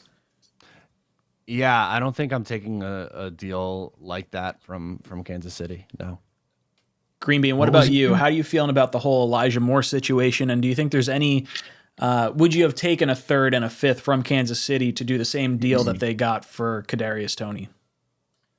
No. I wouldn't have taken a 3rd and a 5th. Again, he's got 2.5 years. The great thing about him is that, obviously he's talented. We saw it last year. He didn't get old. He didn't lose. He didn't get, it's there's nothing there of concern. You already know what he is. He was a top 5 receiver for I think 5-6 games of a stretch last year. He's just clearly not, we're not able to use him in the offense. So the fact that you're getting a receiver of that quality for no money for 2.5 years, I think that's incredibly beneficial. And one of the reasons we didn't want to get rid of him, honest to God. But I think a 3rd and a 5th, I laugh at a 3rd and a 5th. Ha ha! You better be talking high 2nd or 1st, or I'm not even considering. You got to make me want to trade him. You know what I mean? That's how I look at it. I'm not looking to trade him. You have to make me want to. And a 3rd and a 5th doesn't make me want to do shit. Yeah, for me, this is Joe Douglas realizing trading Elijah Moore now is trading him at a low point. With Jamal Adams, he was always going to get traded after the really good sack season with us because there was nowhere else for his value to go. Right. At this point, yes. At this point, Joe Douglas is going to wait on Elijah Moore. He's going to hope he balls out towards the end of this year. And then we will reevaluate as we get closer to free agency, as we get closer to the draft. I'm not sold Elijah Moore is going to be here next year. But I do think that they want to get him involved because it helps Elijah Moore get more money. It helps Joe Douglas get more assets back in a trade. And it doesn't do us any good if a 2nd-round wide receiver is not producing on the field. So, like, I do think there's some options kind of moving forward here. For me, looking at the other stuff we've done, we sent Jacob Martin to the Broncos. We move up from the 5th round in 2024 to the 4th round in 2024. Matt, how you feeling about the Jacob Martin trade? I love it because I think it opens up opportunities for guys like Bryce Huff, for guys like Jermaine Johnson when he comes back, and Michael Clemens. And even like, I know he's a veteran, but Vinny Curry has been pretty damn good when he's played so far this year. So they took someone who really was probably when guys start coming back to be healthy, he's probably going to be a healthy scratch at some point. And they essentially said, all right, we'll give you away and we'll move up around, because they essentially turned a 5th round pick into a 4th round pick. So I love it. I think it was a very wise decision. Green Bean, your thoughts on the Jacob Martin trade? I feel exactly the same way Matt does. And I'll add to it, for whatever reason, and it's funny, I just put a video out on this. I'm kind of giving you the video, all right? No, you got to go over and see the video as well. You got to hit the like button. You want to see me really talk about it. But I think for whatever reason, this staff doesn't know how to keep someone on the bench if they're on the defensive line rotation. Like, they feel they have to play them. They have to. So Martin was getting anywhere from like 18 to 25% of the snaps at any given week. I think getting him out of the damn room so they don't have to feel like, oh, we got to get Jacob in there. It's not that he's a bad player, but Vinny Curry, and he's on the bottom of it, has shown more impact, more capability. Michael Clemens, Bryce Huff, who's, really going to take most of it, I think. Jermaine Johnson, all of those guys deserve to eat a portion of Jacob Martin's percentage time. And I think it's going to bode well for us. We all had high hopes for him, but it's just not, he's not in pay. He has a sack and a half, a few tackles. But the other thing is Joe Douglas gets $6 million back. I think it's $4 million this year, $6 million next year. I might have that wrong, but that's big. That's big. I think dead cap wise, we have 1.8 for this year and 3.5 for next year, I think is what it is. And the Jets do save probably a little bit, I would think, next year on this. And the Broncos get a guy that's signed for 2 more years. I think, like Matt said, freeing up snaps and opportunities for other players, most namely Jermaine Johnson, Bryce Huff, Michael Clemens.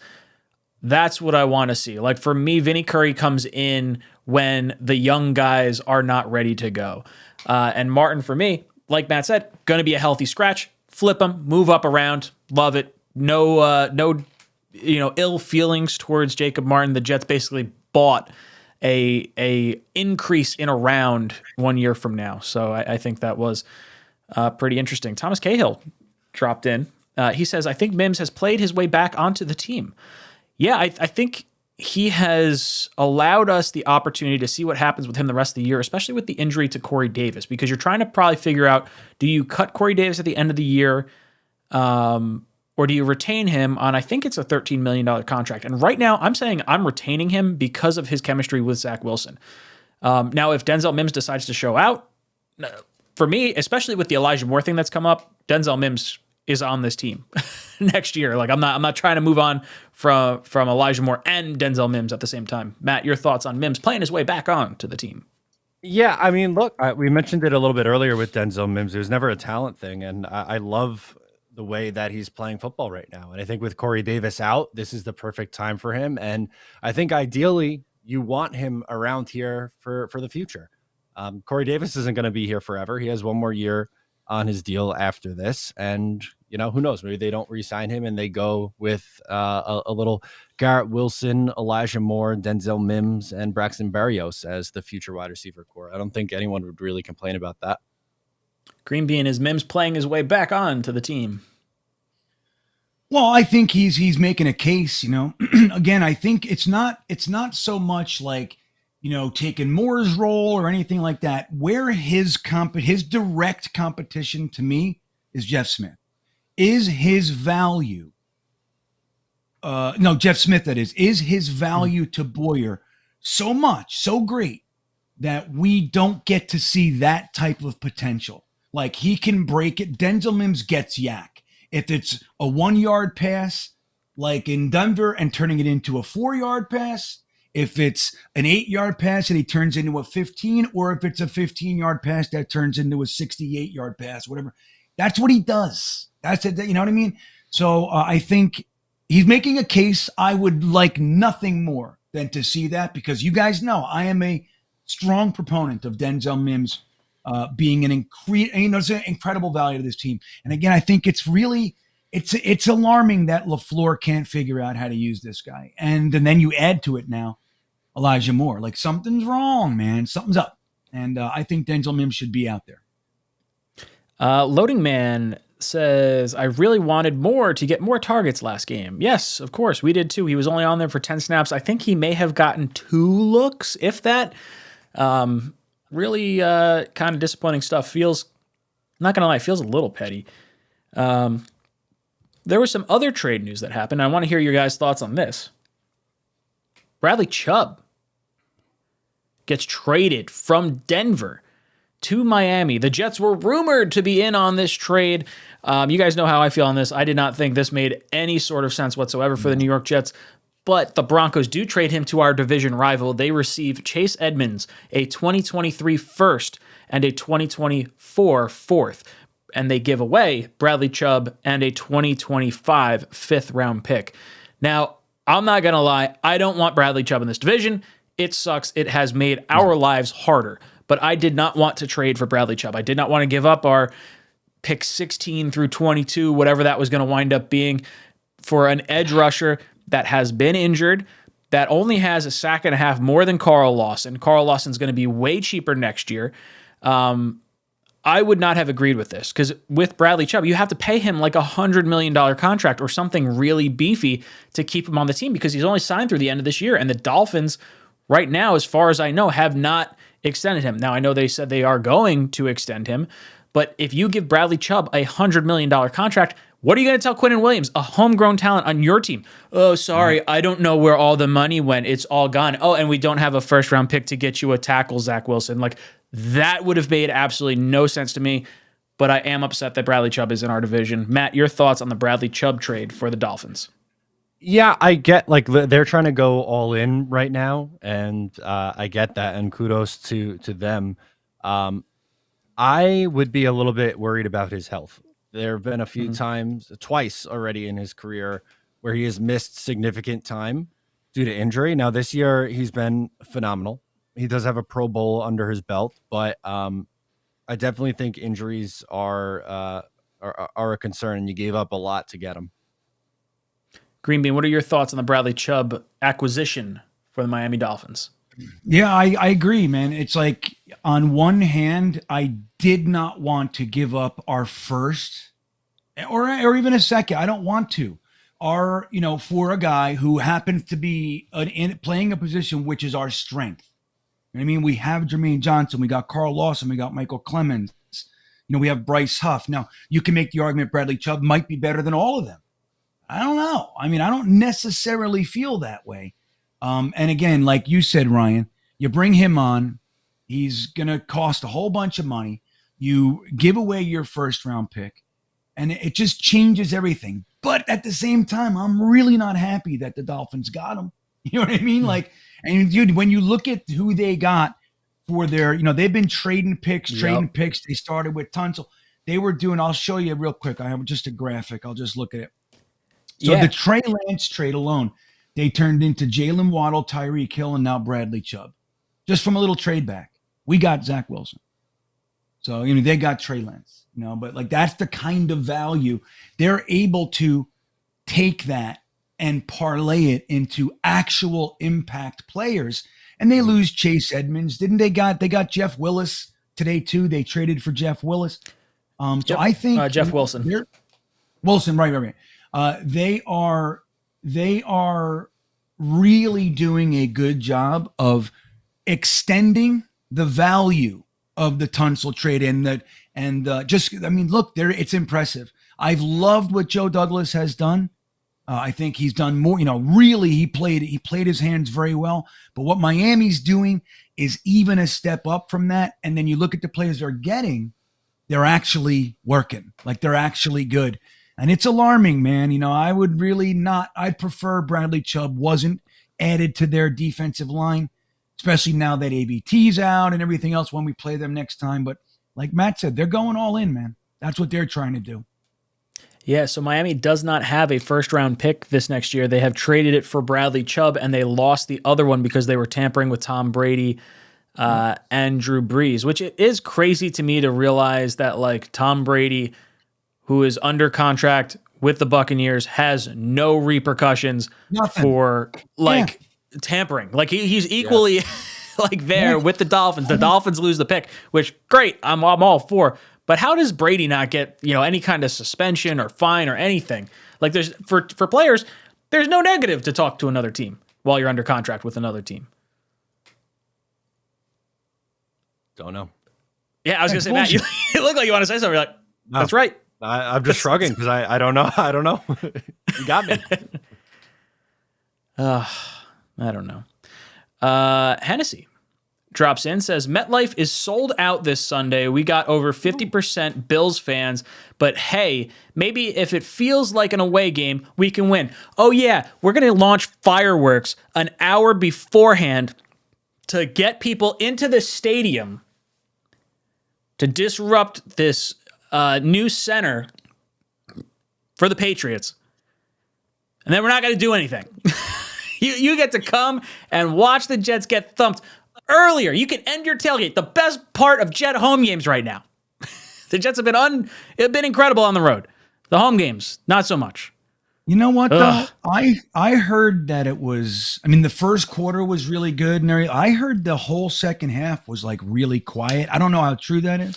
Dude, it took the wind out of our sails on the JFM penalty. That was the dagger. That killed us. That's all it takes for us? That's kind of shitty. And again, I wasn't there. Well, because then Zach had the interceptions right after. So we didn't have a chance to get excited after that. Like, everyone was loud. Every time it was like, oh, it's second down. Oh, it's third down. Like, everyone's getting loud. And it's like, you saw the 6 sacks by the Jet defense. Like, we were getting pressure on that offensive line. But we're down by 3. We're down by 6. Like, that's when they need us. They need us to do. That's when we got to be like, or we got to do this. Yeah, you got to do that. Voice. Did you try it? Did you try my trick? I did not. I forgot about it. That is fantastic, though. It's new. It's new. The NY Bully comes in and says, I understand the frustration with Zach Wilson, but let's remember that he's one of ours and allow him at least a full season before we give a fair evaluation. He has to watch film until he knows everything about this system. At some point, I would like to see us try to mask the deficiencies that Zach Wilson has. And I know that's what we tried to do with the running game and limiting his throws, but that's not the way I want to see us do it. I would like to see us use a little bit of the RPO, use some of the things that Zach Wilson was really good at coming out of college, the improvising, get defenses on their heels, have them start running a little bit of the hurry up in the first quarter, in the second quarter, before the 2-minute warning, and allow him to play with his instincts and allow players to kind of understand the defenders they're going against and what may have just worked, and allow these guys to run up to the line of scrimmage. Let him look at the whole defense beforehand. You don't have to snap the ball when you run up. You can use all 40 seconds, but at least if you get them in position, now he's looking at everyone else across the field. I feel like that would benefit Zach a lot here. I don't know. Green Bean, are we evaluating Zach Wilson too soon? Well, I don't think, I think that's the process, right? We evaluate people. That's, now drawing a conclusion too soon. Yes, I think we are. But I will say, even when you don't give up on someone or any situation, you do start to get indicators, right? That either cause for concern, uplift, cause you to maybe try something you weren't going to try. So all those things I think are coming into play.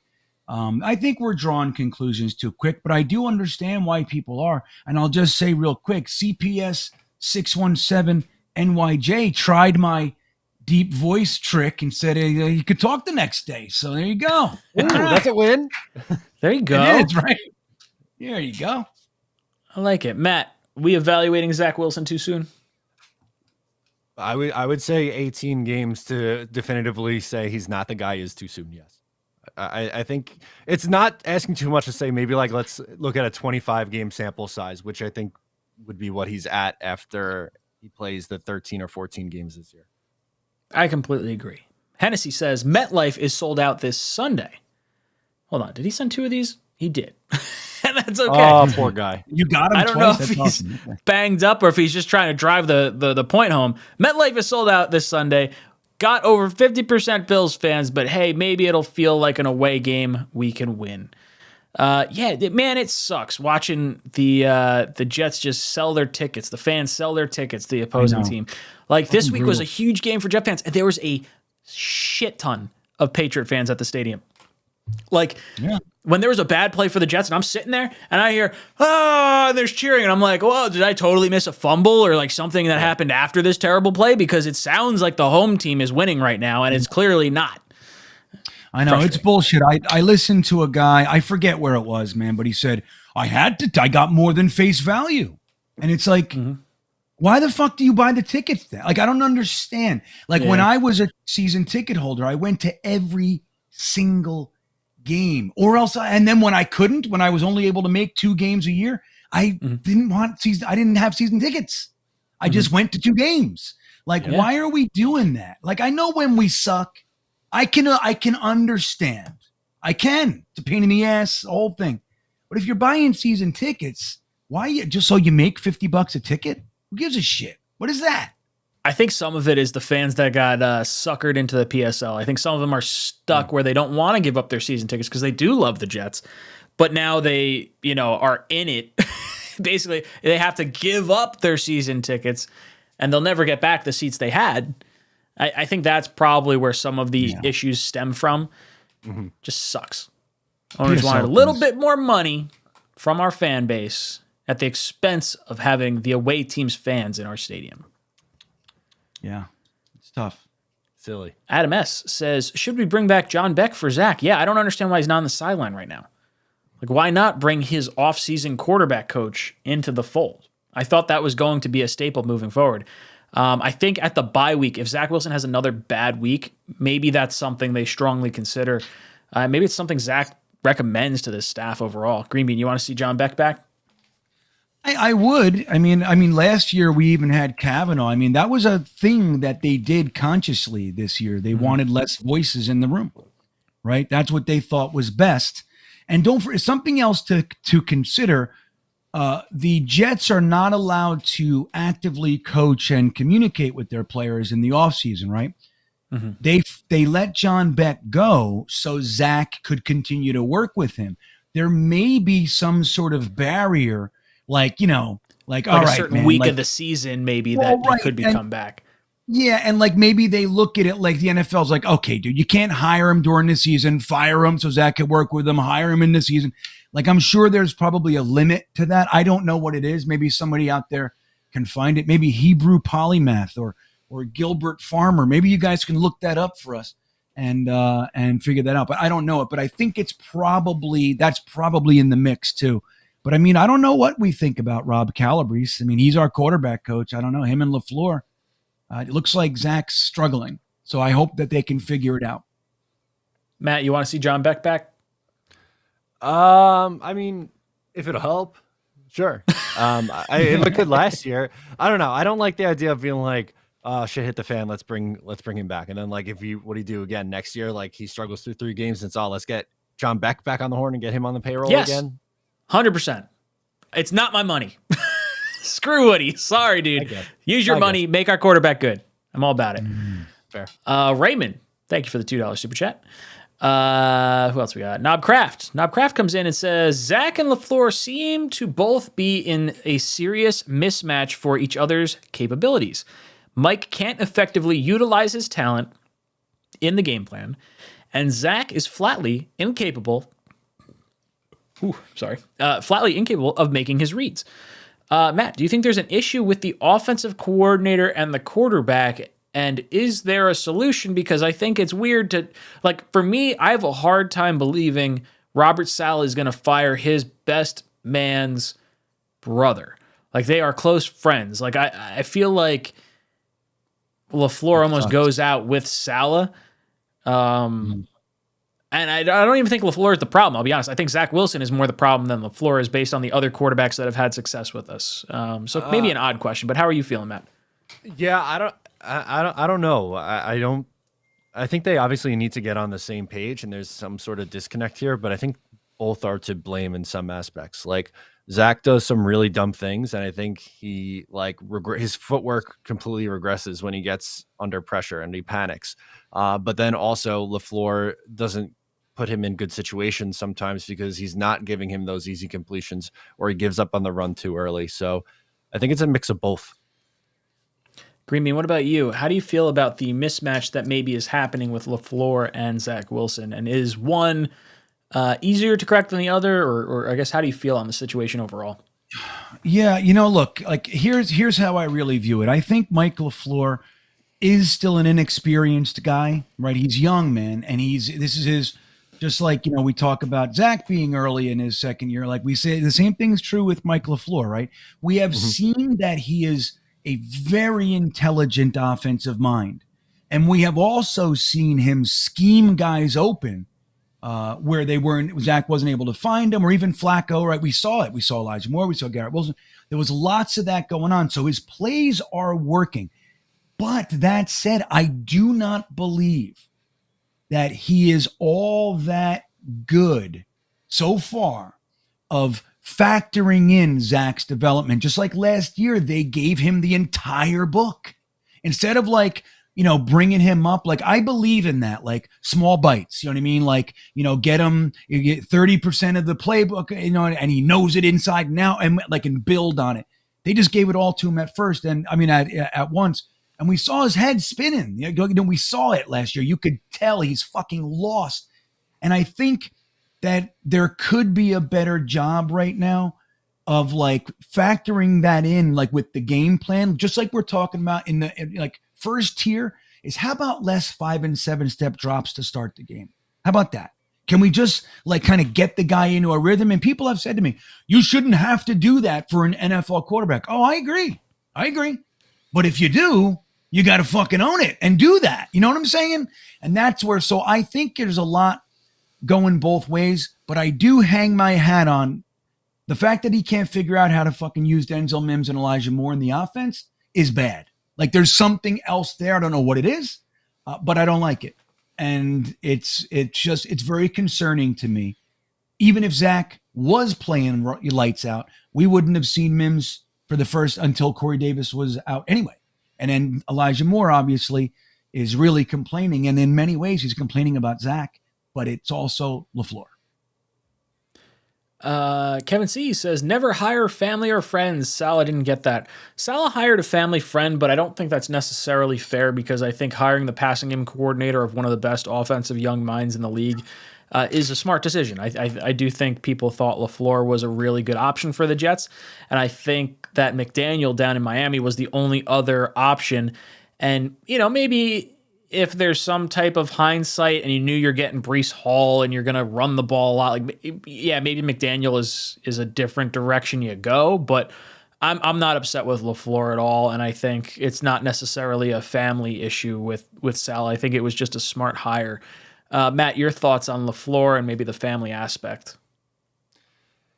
Yeah, I don't get that one. I'm not gonna lie to you. I don't get that one, because they work together in San Francisco. You're gonna hire the people that you're comfortable with. You're gonna come up with the same guys. You're cut from the same cloth. Like, it just makes too much sense. I think what's his name? McDaniel was really Shanahan's guy, and Salah didn't want to take him away. So he said, all right, I'm comfortable with Mike, so let's do that, kind of a thing.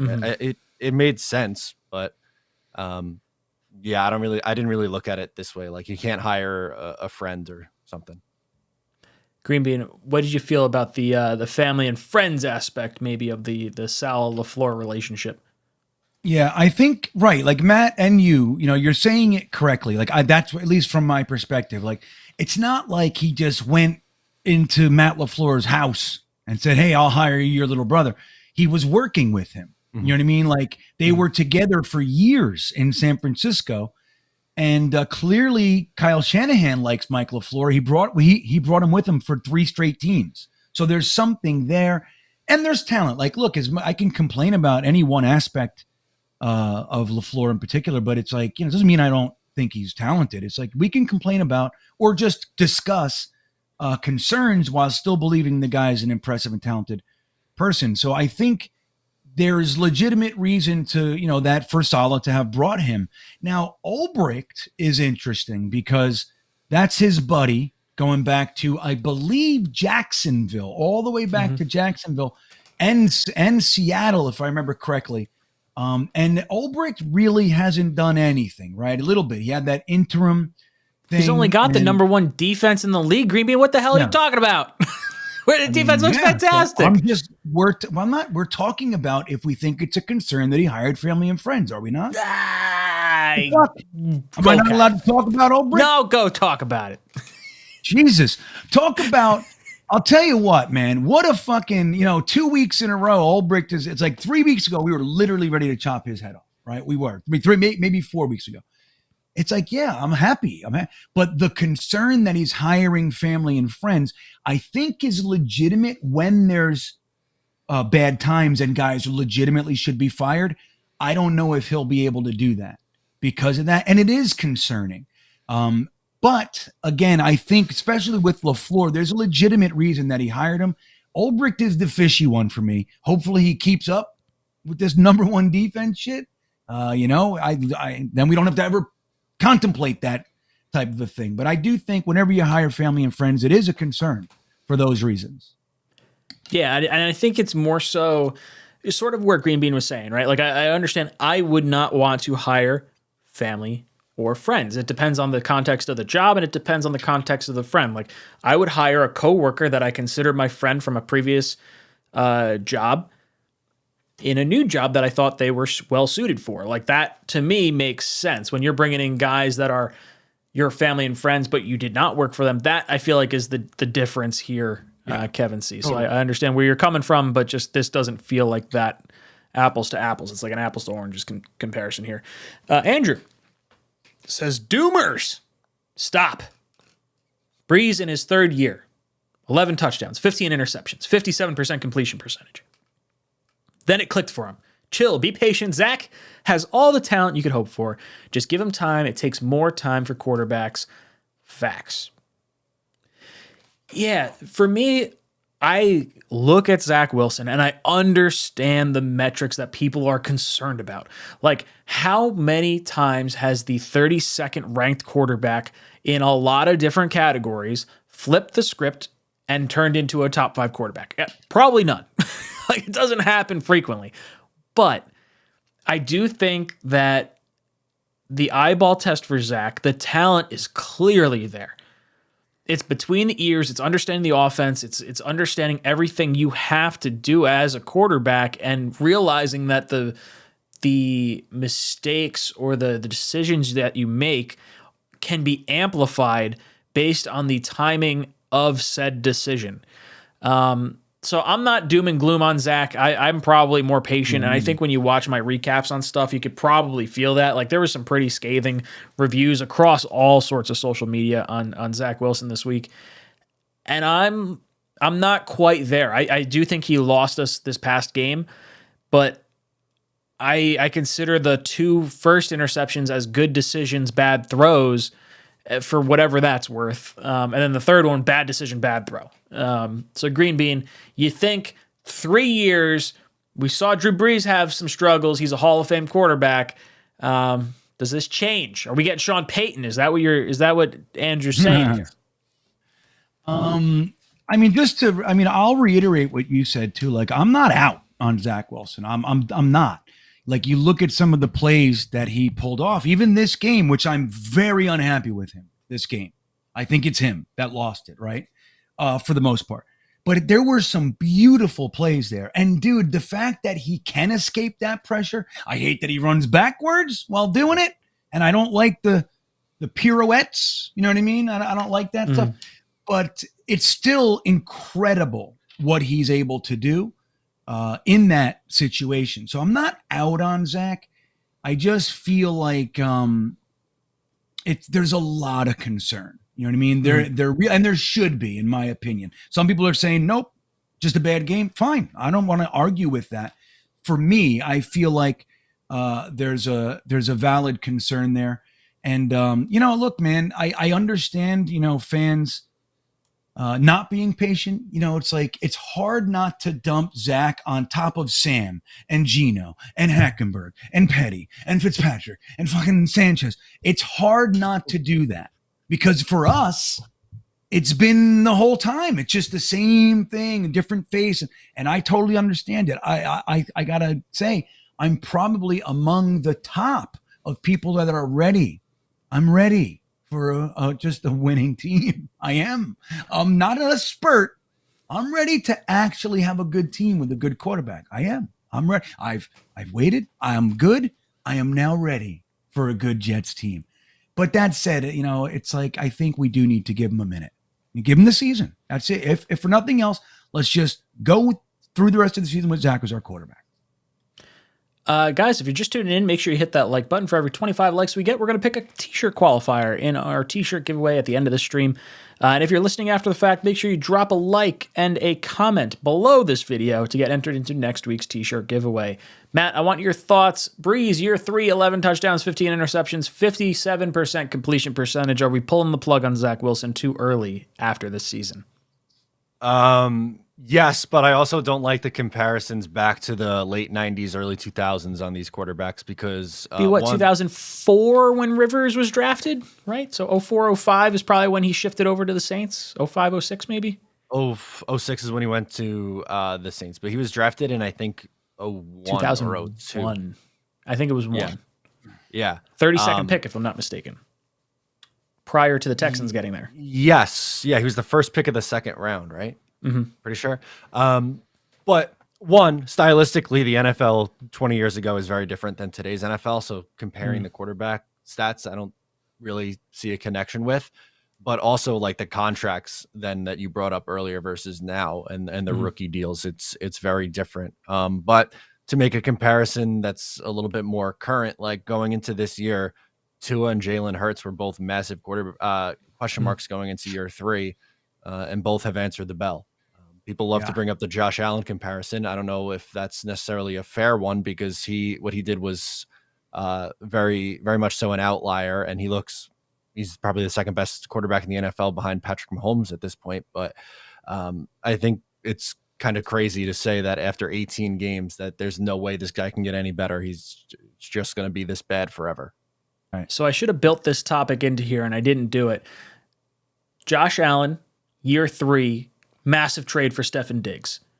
Jalen Hurts, year 3, massive trade for A.J. Brown. Tua Tagovailoa, massive trade for Tyreek Hill. Zach Wilson going into year 3.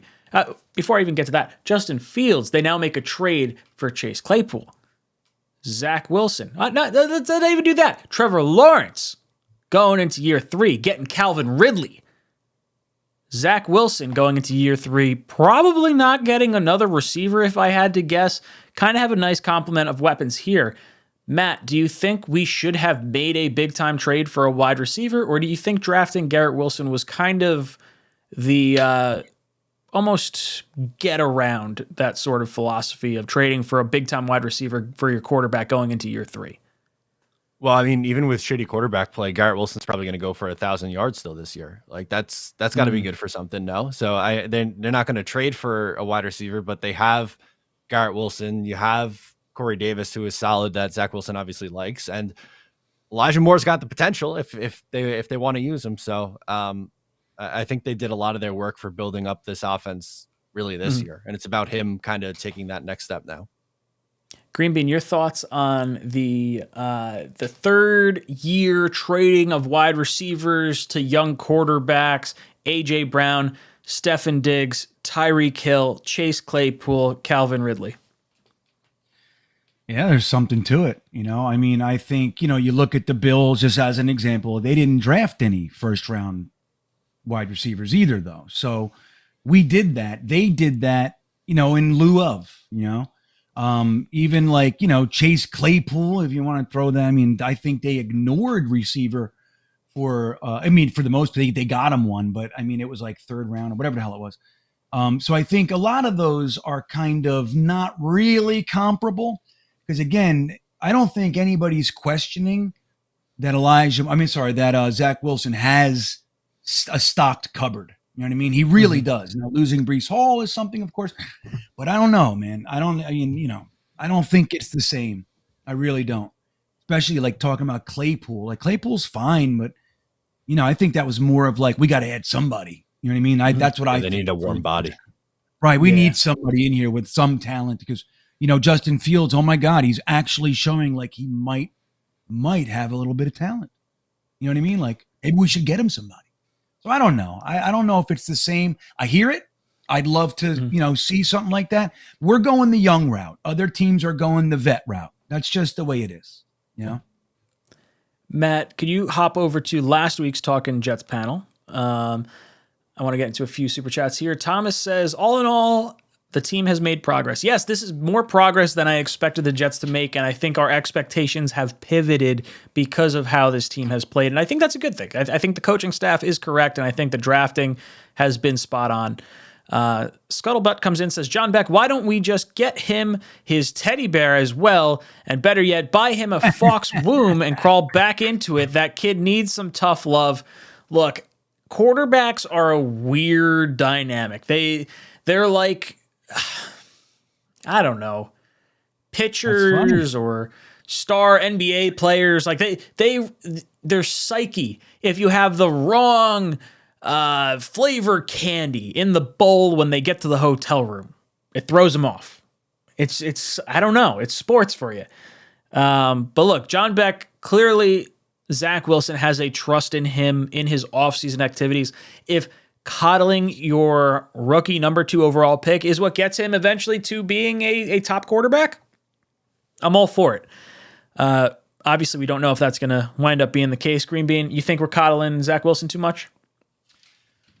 I don't know if I use the word coddle, but I do believe, just like we were talking about earlier with JFM, I do believe in like a foot down kind of thing. That's what you're going to do today, then get the hell off my field. Like that kind of a thing. Like even if, for example, if I would have benched Zach for the final quarter, just to say all we need to do is hit dump offs and we win this fucking game.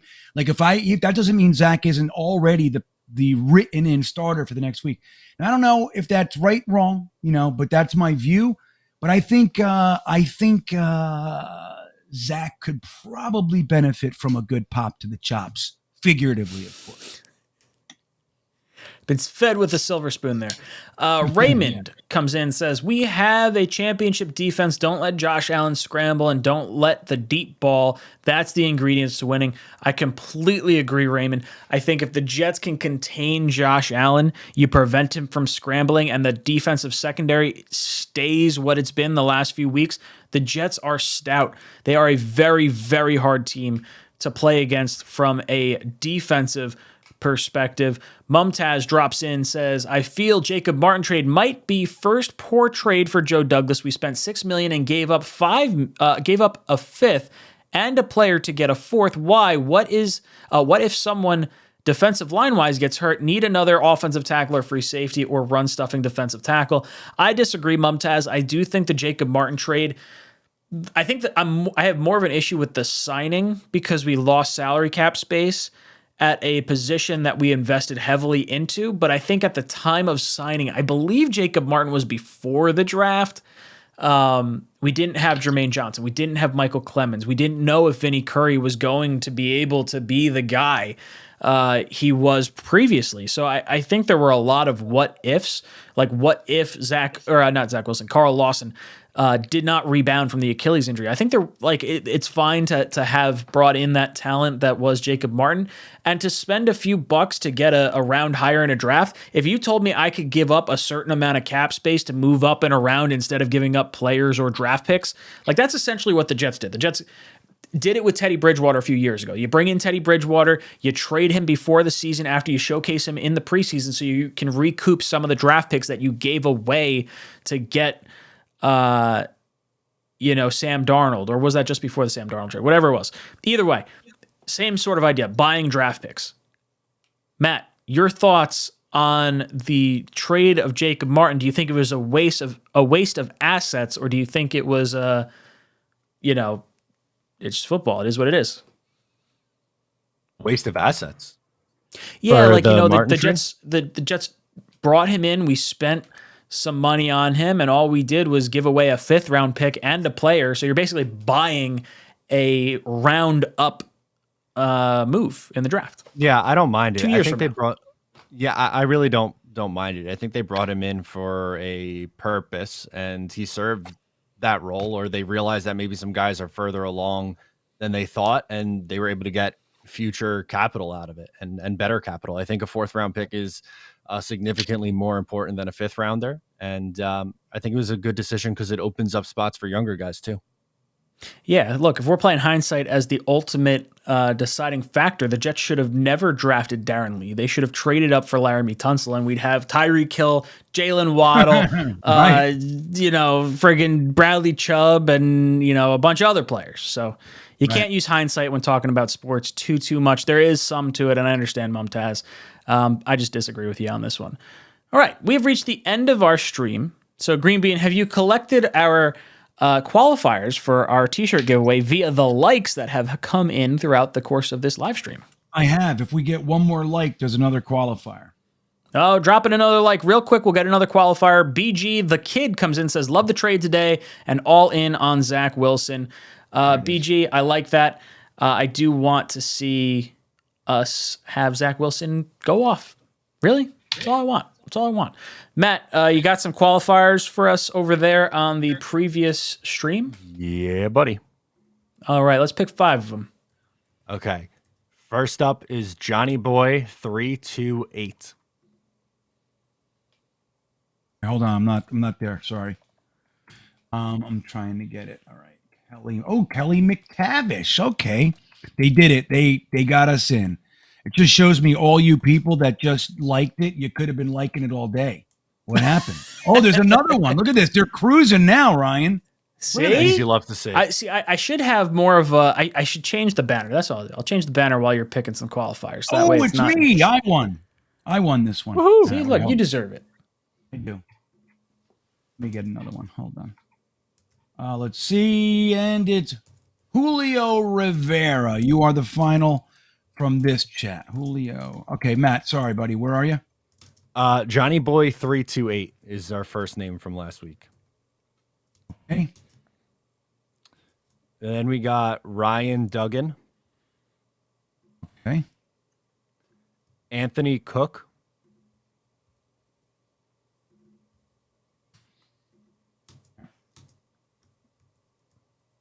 Andy Trickshots. I like that name. Yeah. And we'll go Good Vibes to close out. And good vibes. All right. All right. For the Twitter retweeting, for those of you guys that retweet. Oh, next time, I'm going to say retweet and tag 3 friends. That's what we'll wind up doing. Get some more love on the stream. Let's do Jacob. 1722. Okay. We're going to go Denzel Trims. Oh yeah, he's good. I like Denzel Trims. I see his stuff. Let's go Alex Gangrene AP. Gangrene AP. Alex Gangrene AP? Or just Alex is Gangrene his name, but his handle is at Gangrene AP.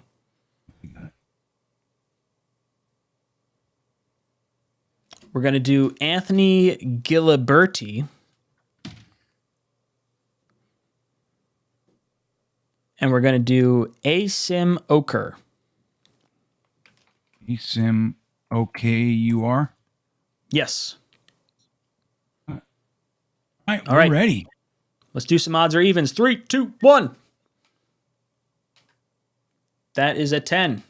Evens. All right.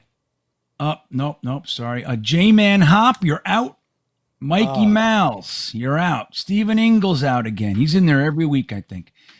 Jay Cole. Oh, you know what? He tells me to give it to somebody else. I forgot. He's out anyway. Let's see. Nick Peoples is out. Kelly McTavish is out. Johnny Boy 328 is gone. Anthony Cook is out.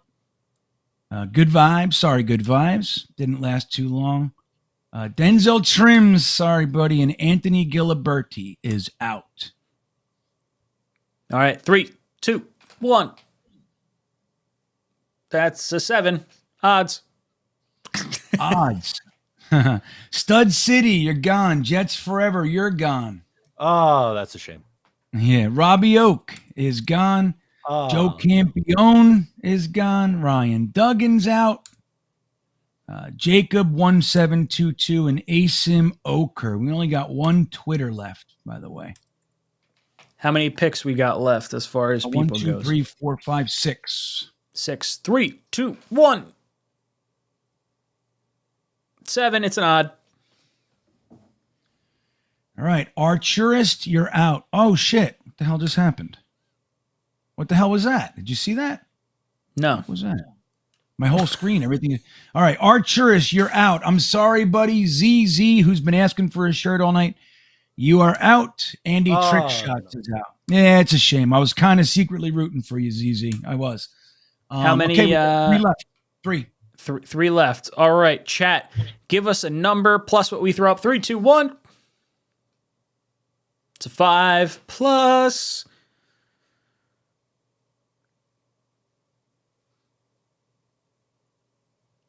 Five plus a 3. Oh, okay. 8.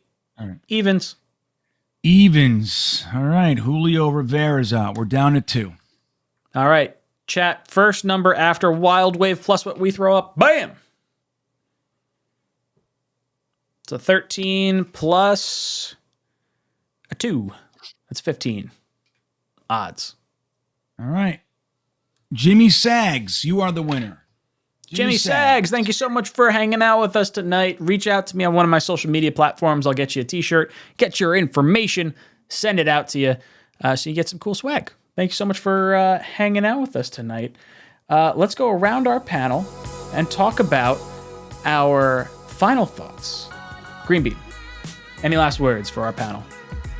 Yeah, you know what? I wasn't gonna do it, man, and I gotta stop. But I think I'm gonna do an after-hours show tonight. I feel like maybe 40 minutes. That's it. 40 minutes. Come over to Green Bean Jets Fan right after the stream at 10:30, and we'll continue the convo.